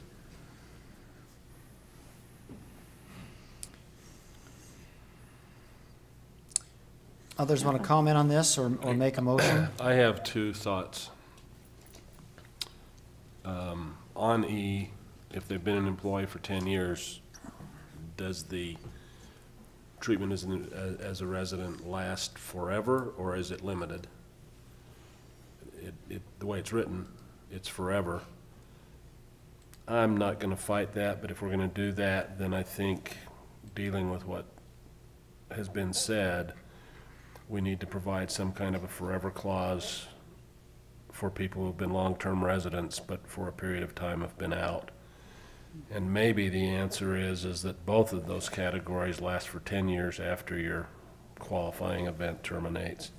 And then I think we're making it too complex. So I have mixed emotions, but yeah, I'm not unwilling to do it, but I think we have to cover the other side too if we're going to do it. Which opens a lot of challenges. Yeah, It does. it does open a lot of challenges. It does.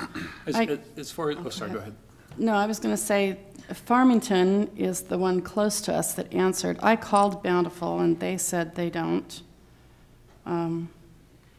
They don't think they offer perks for either one of those. So that was just a verbal on the phone, and I don't know the name of the person I spoke to. I'm sorry about that. North Salt Lake does benefits for employees, but not resident status and not former employees. So I think I'm comfortable with the park rental for employees, but I don't want to go there on the burial thing. I think that's consistent with our neighbors and prevents a can of worms for us on other things. As far as the qualifying event goes, you know, if you look at, say, military type retirements or federal retirements, the break point on a lot of those to receive, say, base privileges to shop at the stores is 20 years. You have to have a 20-year retirement in order to get those continued privileges that you had while you were on active duty. And other federal agencies have some of the same requirements. I don't know if the intent was 10 years is that encompasses a large group, where that number comes from. It doesn't really impact me one way or the other than to say, at 20 years, you've made a significant investment and in your career here at the city, and that is a nice piece of your, you know, a nice gesture as far as retirement gesture versus I worked somewhere for 10 years and got park privileges. I don't know. It's just me. And 20 years is the trigger point for, 20 years of employment is the trigger point for the eligibility upon retirement to, or leaving employment and going elsewhere. If you have 20 years of employment, you do have the privilege of cashing in the long-term sick leave at that 4-to-1 rate. So that's. I would actually be in favor of aligning the two so that there's one clean break point in it.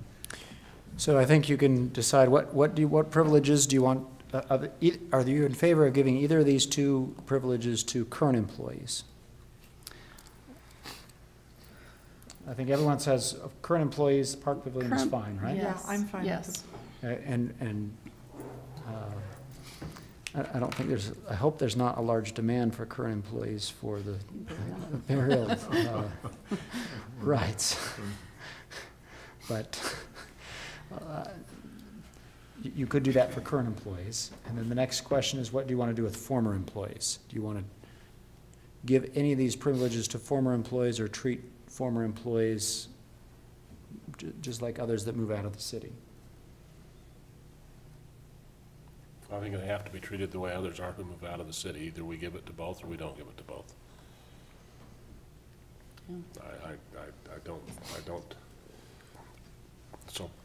I don't want to be petty, but as a taxpayer, having just written a check for $3,000, a significant chunk of which comes to the city, I think I ought to be treated the same. So I'm not saying not to give it to them. I'm saying if we're going to do it, we've got to do it for residents. But if you do, you're saying that would be if somebody lived here a long time and then moved away, then that gets complicated when you got to figure out when did they move? Has it been past the deadline? How do they show they lived here 20 years? Yeah. Creating some sort of green card Centerville status. The whole thing is a can of worms. It is. But I just don't feel good about doing it for employees and not for the same long-term resident. Yeah. Now, in terms of the cemetery and the burial fees, burial rights and burial fees, for a current employee, if you should have that tragic event, I don't have a problem personally seeing that they are able to get a burial plot and do it at resident rates within the city cemetery, assuming there's a plot available to begin with, but because that's going to be a tragic situation. But then that's the easy part of it. Yeah, I think that's a decent compromise if you wanted to say this is, the definition of resident would also include a city employee, and you could, I think that's a safe thing to do that wouldn't cause a lot of problems.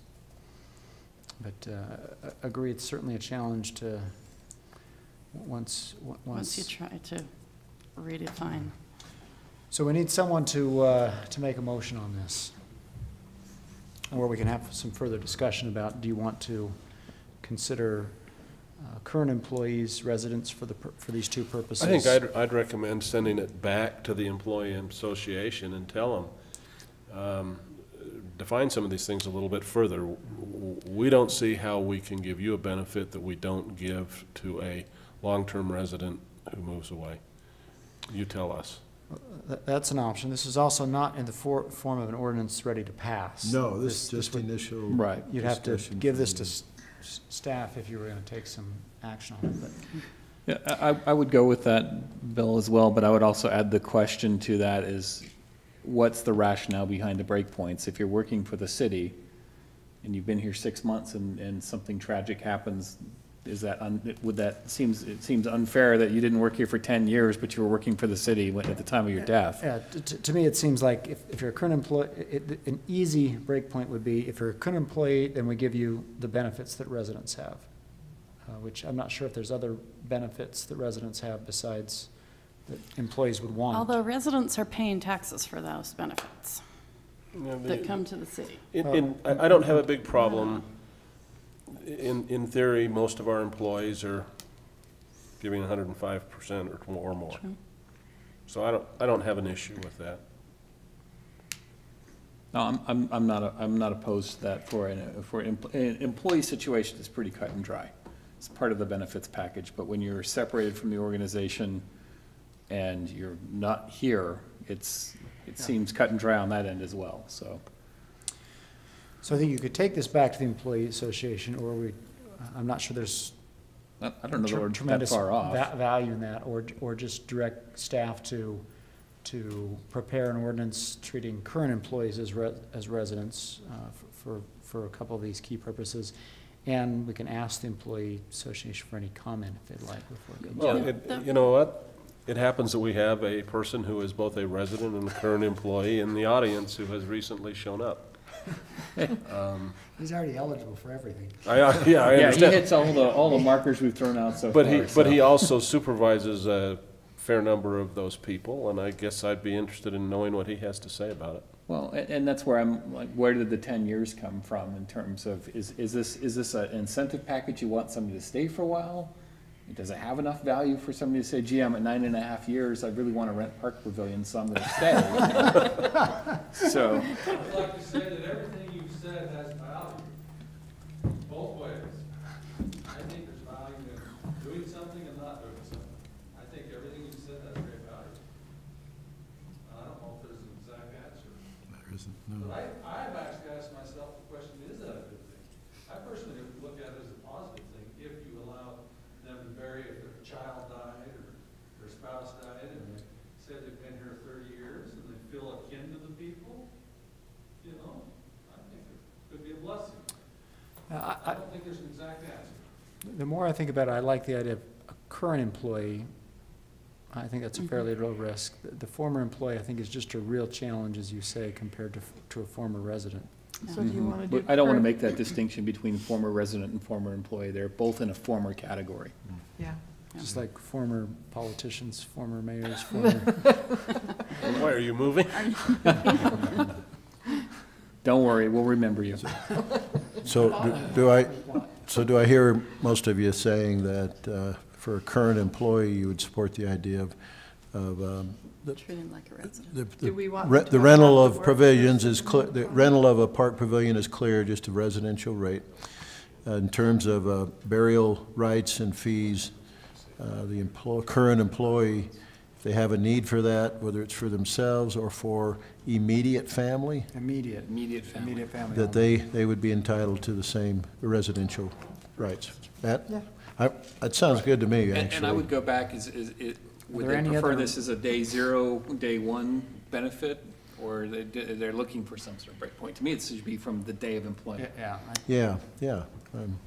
Are there any other residential benefits? I tried to think. I don't know that there are any. A lot of these cities have resident versus non-resident fees for Recreation. We don't have that. And I can't think of any. Preferential parade spots. You can cut in line at the well. How about that? No, you can't cut in line at the well. Residents get to go first. Do it, for recreation. Well, here's one more. Jake just said there is one other area, and if you want to consider it, if they're, I didn't know this for sure, but the recreation fees, there's resident fees and non-resident fees. You could offer that as well to the current employee. Lisa was thinking about taking a gymnastics class. I thought you did away with your adult recreation. So, well, most of it, yeah. Yoga. You get it at Bountiful. You get discounted at Bountiful. So, that might be another one. Whereas you're not going with the former employee category, but you're actually going a step further on the current employee side by saying, okay, you can be treated as a resident for recreation program fees, you and your immediate family. Right. For the immediate family, I just want to make sure it is for the benefit of the immediate family. What I would hate to hear is a report that somebody is registering for a professional sports organization using their employee discount, if you will, because then you will get the complaints about, hey, I live here and I can't do that for other people. So I just want to be careful with Well, I would suggest you define it as immediate family living within the same household. Yeah. That works for me. I think that's good. So I would look for a motion to direct staff to prepare an ordinance or resolution, whatever is appropriate, to recognize current employees as residents for some of these key purposes. So moved. Second. Aye. Further discussion? All in favor? Aye. Any opposed? That's unanimous. Okay. If you'd like some former mayor privileges, let us know what those are. I'm just saying, the mayor of Bountiful, I'm told, gets lifetime golf privileges. Well, So- you're going to Well, let a we free put in a time on golf your course. hands. You can have those in our city. We do have Frisbee golf. That's right. And it's close to your house. And it's free. Just as, that's fabulous. Don't say we never gave you that. All right, Jake has been dying to discuss the proposal to update park impact fee analysis. But we'll let Steve. Do you want to reverse the order, Mayor, just possibly, since we've got these? Oh, yes, let's put that off, so. Take 8 and 9. Let's jump right. No, 9 and 10, excuse me. Let's 9. jump right to 9 and 10, thank you for that. So, number 9 is approve the purchase of generators for the water system. Randy, if you'd be kind enough to talk to us about that. As you know, we put in the budget some money to buy a portable generator. After putting in the 3 new wells and analyzing it, because we reduced the size of it, we're able to buy 2 generators for the price of 1, and by not buying a Tier 4 generator, which they would require us to buy if it's portable, these that we could buy that would be not portable, they would be on the site. We could start them. It would give us 2 sites to do it with. So we feel like it's a much better purchase for us to buy 2 Tier 3 generators, which will only operate very few times. The EPA requires if you have one that's portable, it has to have a Tier 4, and it has to have more emissions crap on it. And so we get a better value for our dollar by reducing it and by having a Tier 3 generator. Also, we're asking for a transformer. We have power run from the generator into the building, and we have power from that generator running into the building. But the problem with it is our well runs off of 480 volts. We would put a transformer in, and then if that generator's not working, which we've had happen several times, we could use this generator to use the building as well. In fact, the cost of the wire, we have some pretty big wire that runs into the building that feeds this building. So it gives us more flexibility. I also was able to get a price from Duncan that's cheaper than the one we have that I've given you, about 500 and, let's see what it is. Instead of the 5,900, you mean, Randy? Yes, yes. This one is 5288 from Duncan, so we could buy that generator, even get it for a little bit less. So their first bid was a NEMA 2, and they said they'd give us the NEMA 3 rated for the same amount. So my suggestion would be for us to get it from Duncan, and we could reduce the cost. But I would suggest that we get that and wire it in while we're doing it so that we have it all set up with the building, and it would serve 2 purposes. And how would you, I assume it'd have to be a manual flip to turn on that switch as opposed to the way we have it set up. It has a breaker. This generator would come with a breaker. We have a breaker there, and then we would probably disconnect the wires at one end or the other, so there wouldn't be a, but it would be physically very easy to do, disconnecting a couple wires. So, what do we lose by not having a portable generator? What are the things that you may have tried to use it for that we can't? We have some other portable generators. Yes, right? we do. We do have some other portable generators. In fact, we have some large ones and small ones. So actually, I think it's actually better because you get 2 sources of water at the same time if you have 2 generators. We have some, what, 2 or 3 other. We have a 100 kW that's portable. We have a 60 kW that's portable, and we have 175 that's portable. Now you got to remember though, all of these generators are pretty old. They were surplus, weren't they? What's that? Weren't they surplus? Every one of them was surplus. The one from the Ricks Creek well is 43 years old. This one out here is 30 years old. And the one that I bought when I very first came here is 31 years old. And so they're fairly old. The 31-year-old's still in pretty good shape, but the Army ones are difficult because you can't buy parts for them. There's not an Army parts store you go to. And so that's the difficult problem with that. Did you have a question? That was my one concern. When you say that most suppliers aren't making Tier 3 motors, are we setting ourselves up for not being able to get parts? No, you can still get wrong? parts for them. It's like your car, the motor is the same, but the emission stuff they put onto it, they'll be supplying stuff for your cars that are 50 years old, so that's not a problem. These 2 that you want to buy, are they used or are they new? Brand new. They're brand new. They're Okay, brand so new. they're not And I might mention that this one's going to be a higher sound attenuation. It'll be more quiet than the one at the Rick's Creek, because that one's out in the middle of the field. This one being here by City Hall, I thought we ought to get a little quieter one.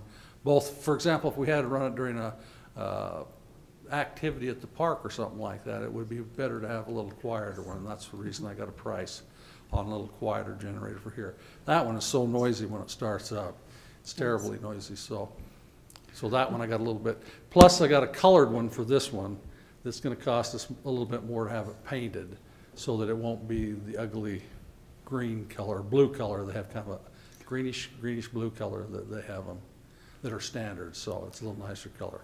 Well, I do like that the EPA requires emission controls on devices that would be used in catastrophic events. That's awesome. That they're You know what's interesting?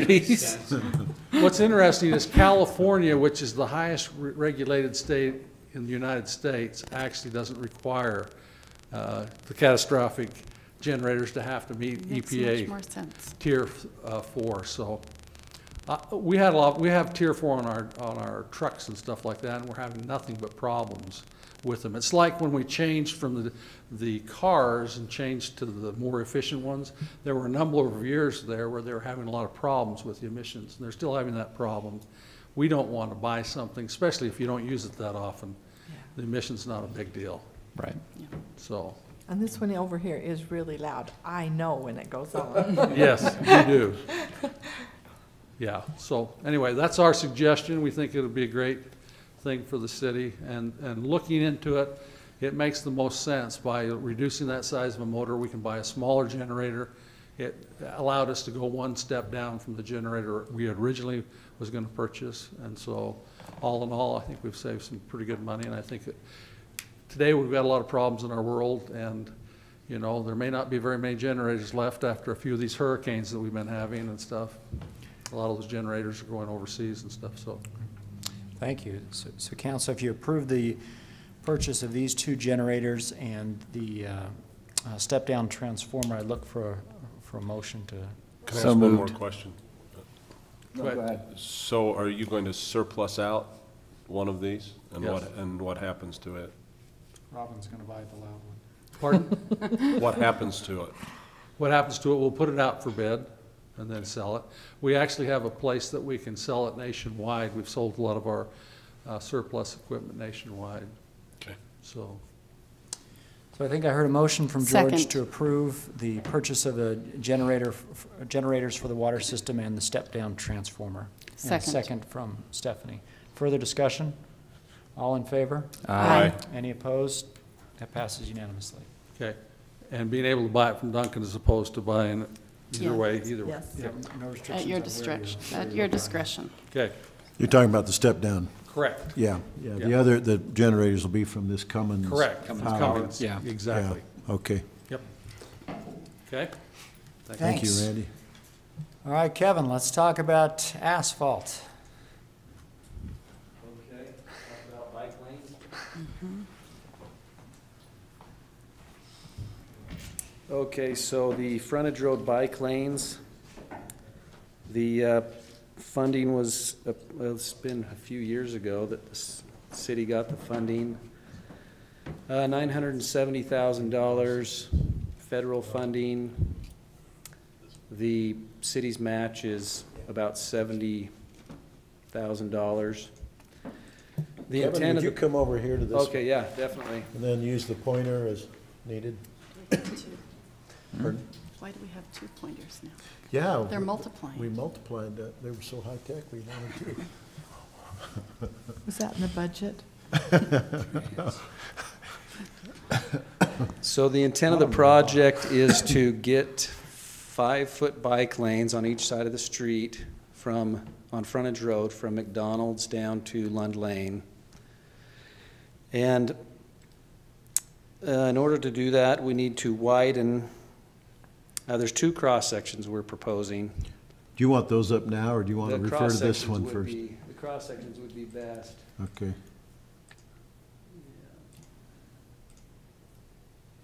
Can blow them up, yeah. Large one. Cross-section 1 is a cross-section that allows on-street parking on the east side of frontage road.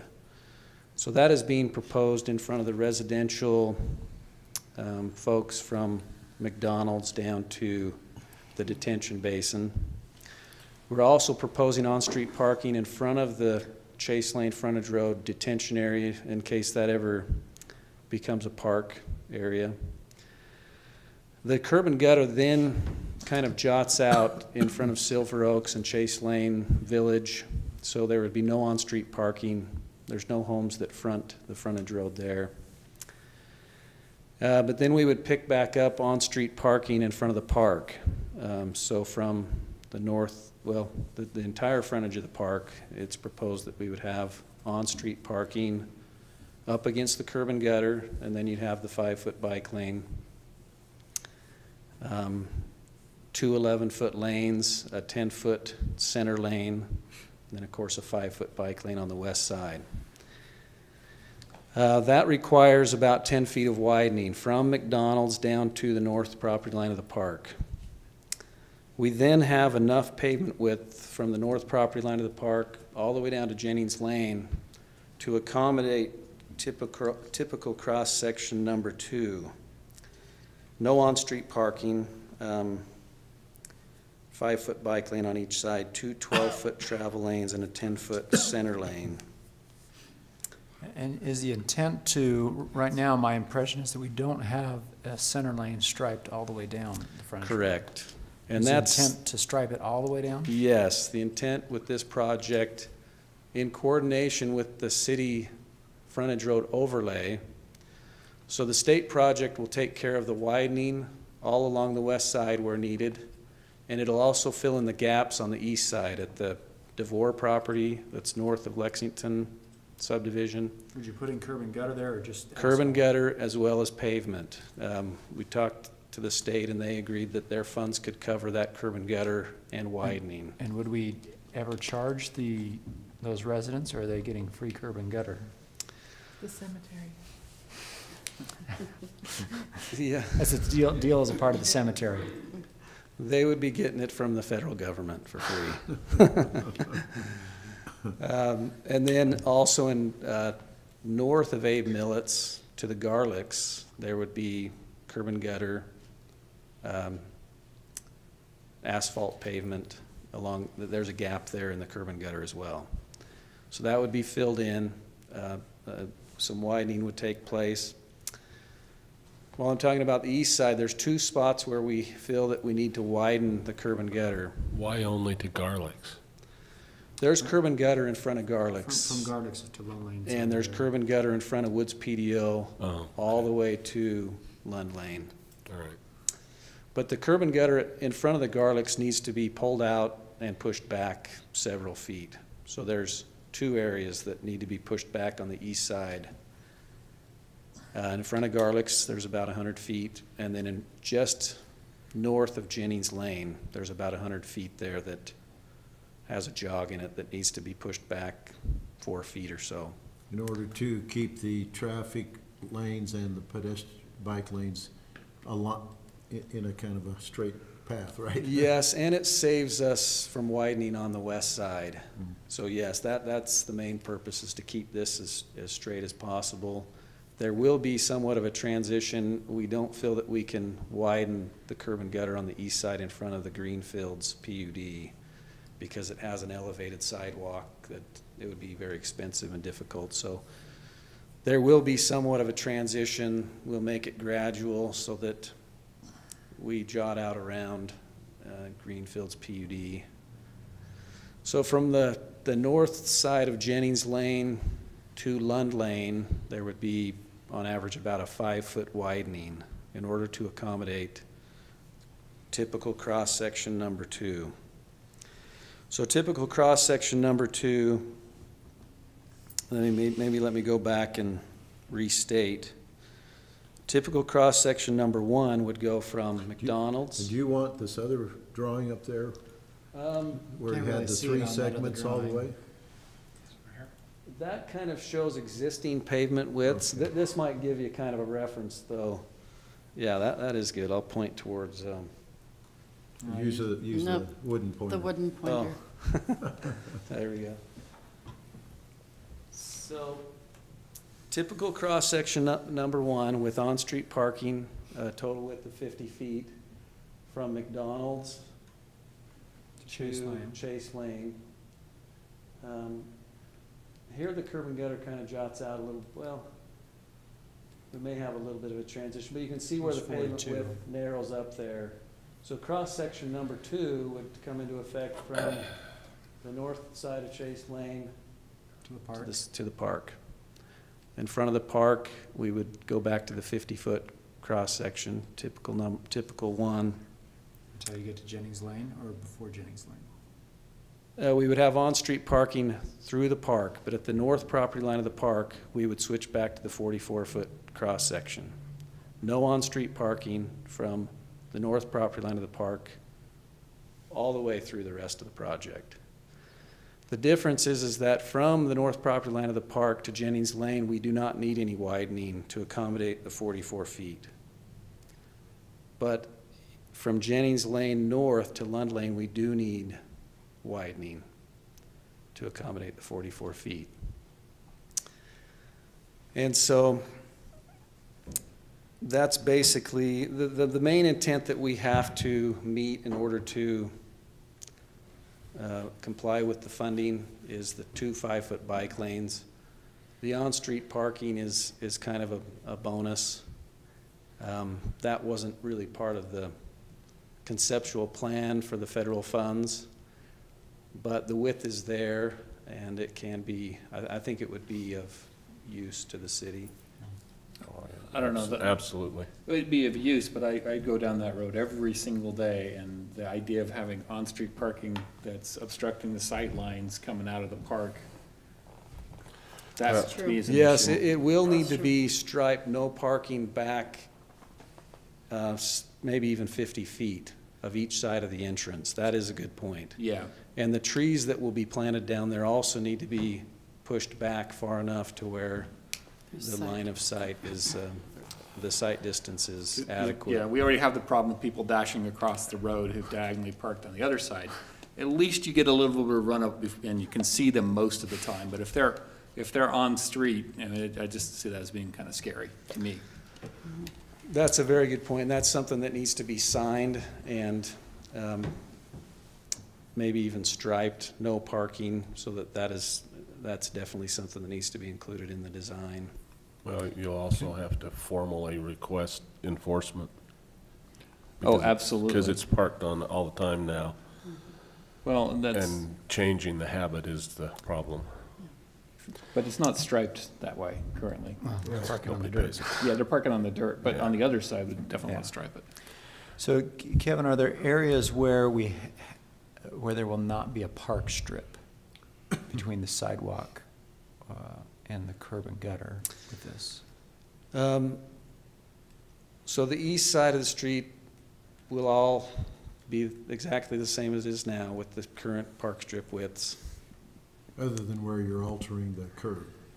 Yeah, the new, in the gaps, there will be probably a 4-foot park strip in those, at the DeVores and in, just north of Abe Millet's. There will be a 4-foot, maybe a 5-foot park strip there. I'd have to check that cross-section. Garlics, you're narrow Garlics and Jennings Lane. Right next to Jennings Lane, there's just not room for anything, is there? You could have 100 feet there just north of Jennings Lane where the sidewalk's up against the back of the curb for 80 to 100 feet. But the big part in front of DeVores, there would still be a park strip and a place to put some snow and not a problem for the kids, because that's a primary path to school. That'll look very similar to Lexington park strip width. Well, they have huge park strips in front of Lexington, right? And it looks similar to, maybe more similar to Woods PDO, where it's maybe a 5 or 6 foot park strip. So there is a park strip, even though it doesn't show on your sections. On the typical cross sections? Yeah, we didn't show that's just back of curb to sidewalk. back of curb is always showing. We didn't show sidewalk because it varies so much along the east side of the frontage road. Well, I thought that's what this small section was. So I understand that the typical design is traffic lane, bike lane, street parking. I think that is extremely dangerous. Because you have to cross the bike lane to park. Because you're crossing the bike lane and because you're backing out. I mean, is this going to be parallel or is it going to be angled? It would be parallel parking. And so that's more typical than, say, for example, a bike lane and then parking and then a travel lane, because you park up against the curb and gutter typically. I understand. Yeah. I just personally travel that every day on 3rd South in Salt Lake, and those bike lanes are a hazard, and I am shocked that somebody hasn't been killed. Yeah, typically, mainly when you get, say, a door opening, they become dangerous, or you get that is probably the main concern. Entering is probably not as big of a concern as exiting. Entering, people are usually able to, see people, but. Yeah, and by the time they hit the park, they're up to speed. Yeah, they're cooking along by the time bikers hit the park area. How much parking are we talking about gaining through this, as far as on street by the park? Couple dozen stalls, yeah, what's maybe? the frontage there? So you have about That's a good question. 30 or 40, maybe 50. I think you're suggesting we might want to eliminate it along there. So I think That's the challenge, kind of where I'm heading, I think the challenge, or one thing to consider is, in that area, whether you stripe it or not, people are going to park there during events. I don't think, I wouldn't think a lot of people would park there when there's not an event, because you have a nice parking lot that you would go to. The problem with the car is the biker by design is going to say, that's my danger, and then they're going to start moving. They have full right to do so, but they're going to move out into the traffic lane when they see parked cars there. And there's already contention on that road between the speed of bikers and the speed of cars. So I'm not, where I'm at mentally is I don't know that I want to add to that problem by giving them yet another visual landmine that they have to avoid the opening door situation. I'm almost wondering if it's better to. But I think now that we have 3 lanes, that's a. Yeah, it's its own designated bike lane. It's a 5-foot wide bike lane. A lot of bike lanes are typically 4. Right. You have 8 feet plus the 2-foot pan, so you've got a 10-foot wide area for people to park. It's more like a Costco parking space as opposed to, another store that you might. That's tight. A typical parking slot is only 9 feet wide, so you've got an extra foot. I think it's going to actually be safer to have on-street parking that's designated with a designated bike lane, as opposed to people parking in the biking lane and then trying to enforce it. I think you're giving them a much safer scenario than, again, just putting the bike lane up against the curb and gutter and. Sure. Yeah. Well, what about? I like having both, but I'd like the bike lane inside. Yeah, I was going to say, if you just think how safe that would be if you put the bike lane in next to the curb and then the parking. But they'll park there. They won't. They'll park You've got your, well, no, they because we've got bike lane, no parking, and then we have park here. And then I could ride along there and those cars could run over me. UDOT won't even allow it as cross-section like that because it's so unsafe. Yeah, well, I know that Because you've got the doors and the people that swing, I don't think that they I know that they allow say that they know better how to design roads than us, but we ride on those roads and they don't. One of the advantages, we do have a 12-foot lane in the center, so if people have to pull out when somebody's opening a door and a bicycle has to swing out, so you do have some ability to use that center lane. Whereas you wouldn't on the other side. Yeah. You would be squeezed between them. Yeah, if the biker's hugging that inside lane, that's a great point, is that the continued center median, right now there's not the continued center median all the way up and down. But once we put that in, that gives people the ability to if they have to swing out a little bit, they have somewhere to go without hitting somebody head on. So I think it gives us a little more flexibility. We did meet with the police chief as well, and he brought up the same questions on the intersection. He's very much in favor of having more parking, but he wanted to make sure that we held it back. at the driveways to make sure there was good visibility. Yeah, if we can maintain good sight lines, Yeah. I'm not opposed to it. Worst comes to worst, you stripe the whole thing as no parking at a future time. Yeah. And if we can get rid of that Land Rover test track piece right between Chase and the park, people aren't going, because if you watch people who live in the area, they will swing right out into the middle every time. They know exactly where they're going to get the dip in their car, and you watch Yeah, they do. traffic move around it. Where do you mean the bump? Yeah, Yeah. You're right in your gonna, neighborhood. you're gonna mill that baby and flatten it out, right? If that gets Yeah. flattened out, then I'm not as worried about people, Yeah, you know, that's the goal. competing for the We're gonna lane. overlay it and try to make it smoother. But you're gonna mill it. It's gonna be about that What is this far. try to make it smoother? Well, we're not gonna mill the whole thing. We're gonna try to do some things to make it smoother, put down some more asphalt where we need to. Kevin's looked at Yeah, a it. lot of the rough areas are actually along the seam of the old frontage road and where we've expanded on the east side. Piece by piece on the east Piece side. by piece, and that seam is failing. And so a lot of that seam is actually needs to be removed and replaced. And there will need to be some spot milling on areas so that up against the east edge of asphalt, we'll have to mill a lot of the east edge. But also any bumpy areas. This will be a very smooth, it's a 2-inch overlay, and so it'll be 2 inches of new pavement that will, it'll be similar to the new stretch from Parish Lane to McDonald's that's very smooth, and hopefully people don't go down it too fast. And we'll have a council excursion, and I'll try it out before we say, yeah, it's good. Well, Definitely. It'll be great when they build it. The problem is 5 years later, right? See, It's I was always thinking smooth of when they put it on. we get Randy an overfilled Coke from the 7-Eleven with no lid and have him drive it, and we'll know exactly where it needs to be milled. That's true. If you stay in the lane, you'll know exactly where. Yeah. So We what's, know it's pretty bad. It is bad. I didn't realize this was an overlay. I thought this was new road. Part of So it there's is two the- projects. There's the state project that will take care of the widening on the west side and filling in the gaps on the east side. That'll be the state project. That'll The be their city money, project their will money. be a 2-inch overlay over everything else. 2-inch. 2-inch Right, overlay. it's That's None of not this a micro typical. overlay stuff. Right. Not a slurry Hold seal, so the bumpiness was exaggerated with the slurry seal that was. Yes. well, and a lot of that is where the bike lane would be, so Yeah. that's great. So how long is the project commencement date and duration? Well, remember, this is a state project. Yeah. We've got to get the environmental done first. So talk through the pieces here, Kevin. Yeah, the environmental is supposed to be completed the middle to late this month.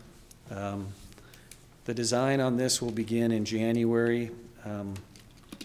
We think that it could go for advertisement. We're hoping for March and to receive bids hopefully in April. So this will be a May, June construction. One thing that we need to coordinate is with the filling of the park, the topsoil that's going to be coming into the new park.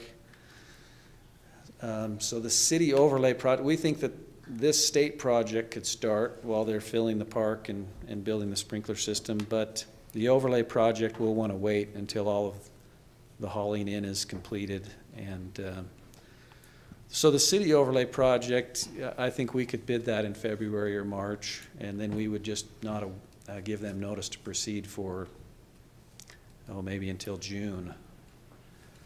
So there's kind of 3 projects that are going to have to be coordinated and timed.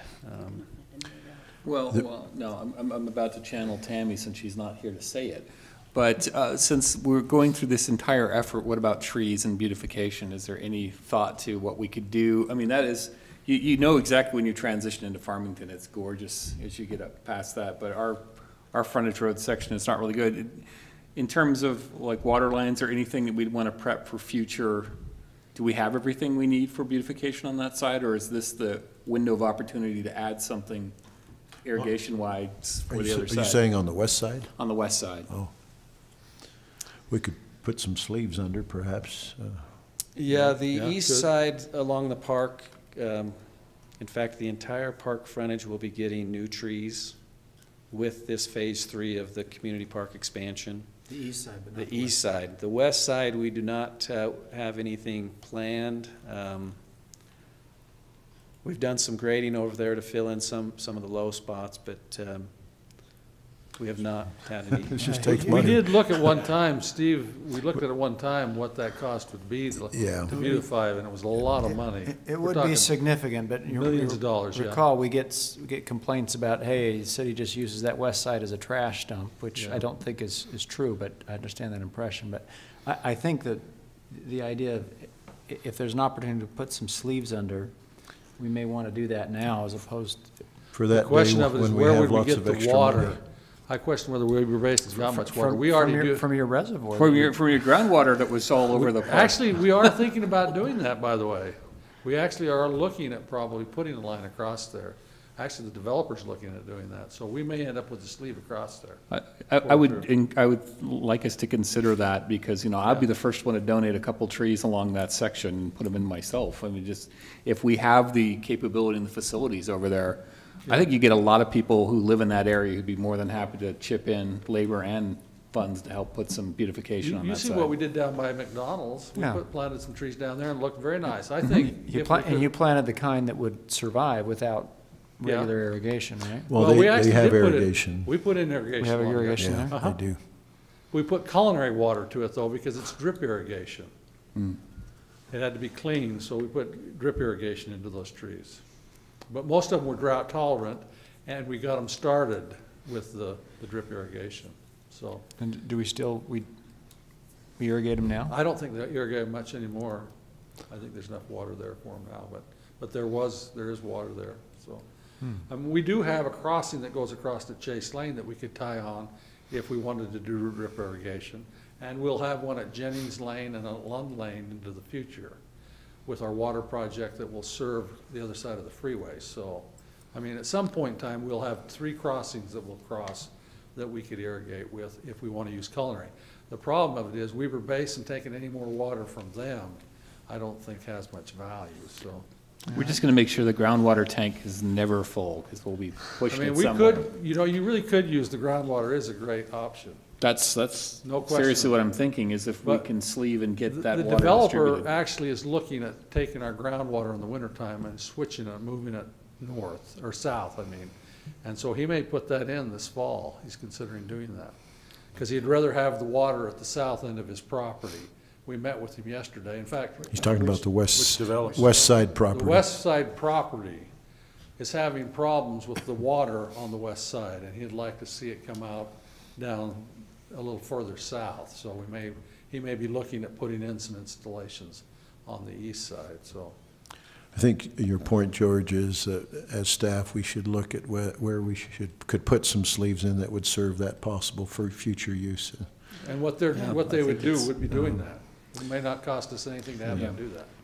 Well, we could even tap into their 6 or 8 inch line Yes. that they're pumping over. I think Sure. it's a fine idea. I think Sure. it's I think good it's a great idea. foresight. Definitely something that we ought to. I don't think it's a bad consideration, especially because we still have not used all the water for the park. We could irrigate during the middle of the day, that park strip, easy. You Because we made have- my entire night by saying that. The drip, because you got the drip. In all seriousness, if you told residents who transition that road that we had an opportunity at some point to buy trees and that there's water available, that's an easy sell. Yeah, I And think it's a great suggestion. I don't think it has to look completely landscape, but if you look at Yes. the area by Kaysville where they've got the trail on the other side, or other areas where you've got trails on the other side, some amount of improvement makes a big difference. Sure. Basically, we're talking trees, aren't we? Just And basically trees talking trees. and natural grasses. If we can maintain the smoothness, Yeah. we're gonna have Improve the pavement grade. cuts. If we can keep that as smooth as possible for as long as we can, you know, that'd be great, so. I mean, we could certainly put in the project. That's not. I think it's a great idea. I think it's something we'll. Right. So tonight, the action you're looking for the city council to take is the approval of the agreement with, Yeah, for UDOT. Federal aid agreement for a local government project. This approval of this agreement would then allow, once the environmental is done, which has to be done on our dime as a city, once that is done, then the federal aid agreement being approved allows UDOT to enter into a agreement with Kevin, his firm, ESI, to complete the design of this and prepare it for bidding. So that's why we brought it to you tonight, even though the environmental's not done. We want to have it in place so that we don't lose any more time in this calendar. But I would recommend, they've sent us electronic signing, a document to be signed electronically. They put my name on it. They've authorized me to sign it. If we have to change that to the mayor, for example, that's going to be some further delay in executing that. So if you're okay, could you? I prefer to have your name on all federal documents. So if you would, in your motion, in approving the federal aid agreement, authorize the city manager to execute it. So I'll make the motion that we authorize the city manager to enter into the agreement with UDOT for the federal aid agreement for the frontage road project as discussed. Is there a second to that motion? I'll second that. It's been moved and seconded that we authorize the city manager to sign the federal aid agreement with UDOT for this frontage road project. Any further discussion? All in favor? Aye. Aye. Any opposed? That passes unanimously. You notice the amount of match on that almost $1 million is only about 70,000. Now, we have incurred some cost in getting to the point where we are, but. Makes it go a long way. Yeah. And Thank you. Thanks, guys. Thank you. And George, I think the planning for the future, when someday we could improve that landscaping on that side, would be great. Well, I'm going on record that it's my wife who nags me about that. She's like, good, you're on the city council. You should probably bring that up eventually. So she's not listening, but she's responsible for that one. Yay, Leslie. What's that? She's not one of the two watchers right now? No, she's probably working at the library right now. All right, you want to take a quick break, 5-minute break, and then come back and see if we can knock the rest of these Since out? we have several more. Yeah. Yeah, if we can get that grant, seriously, I'd go buy literally a grand a tree and see Well, we should be able to establish the grade along that west side in a uniform manner in connection with the project itself. If we can do that.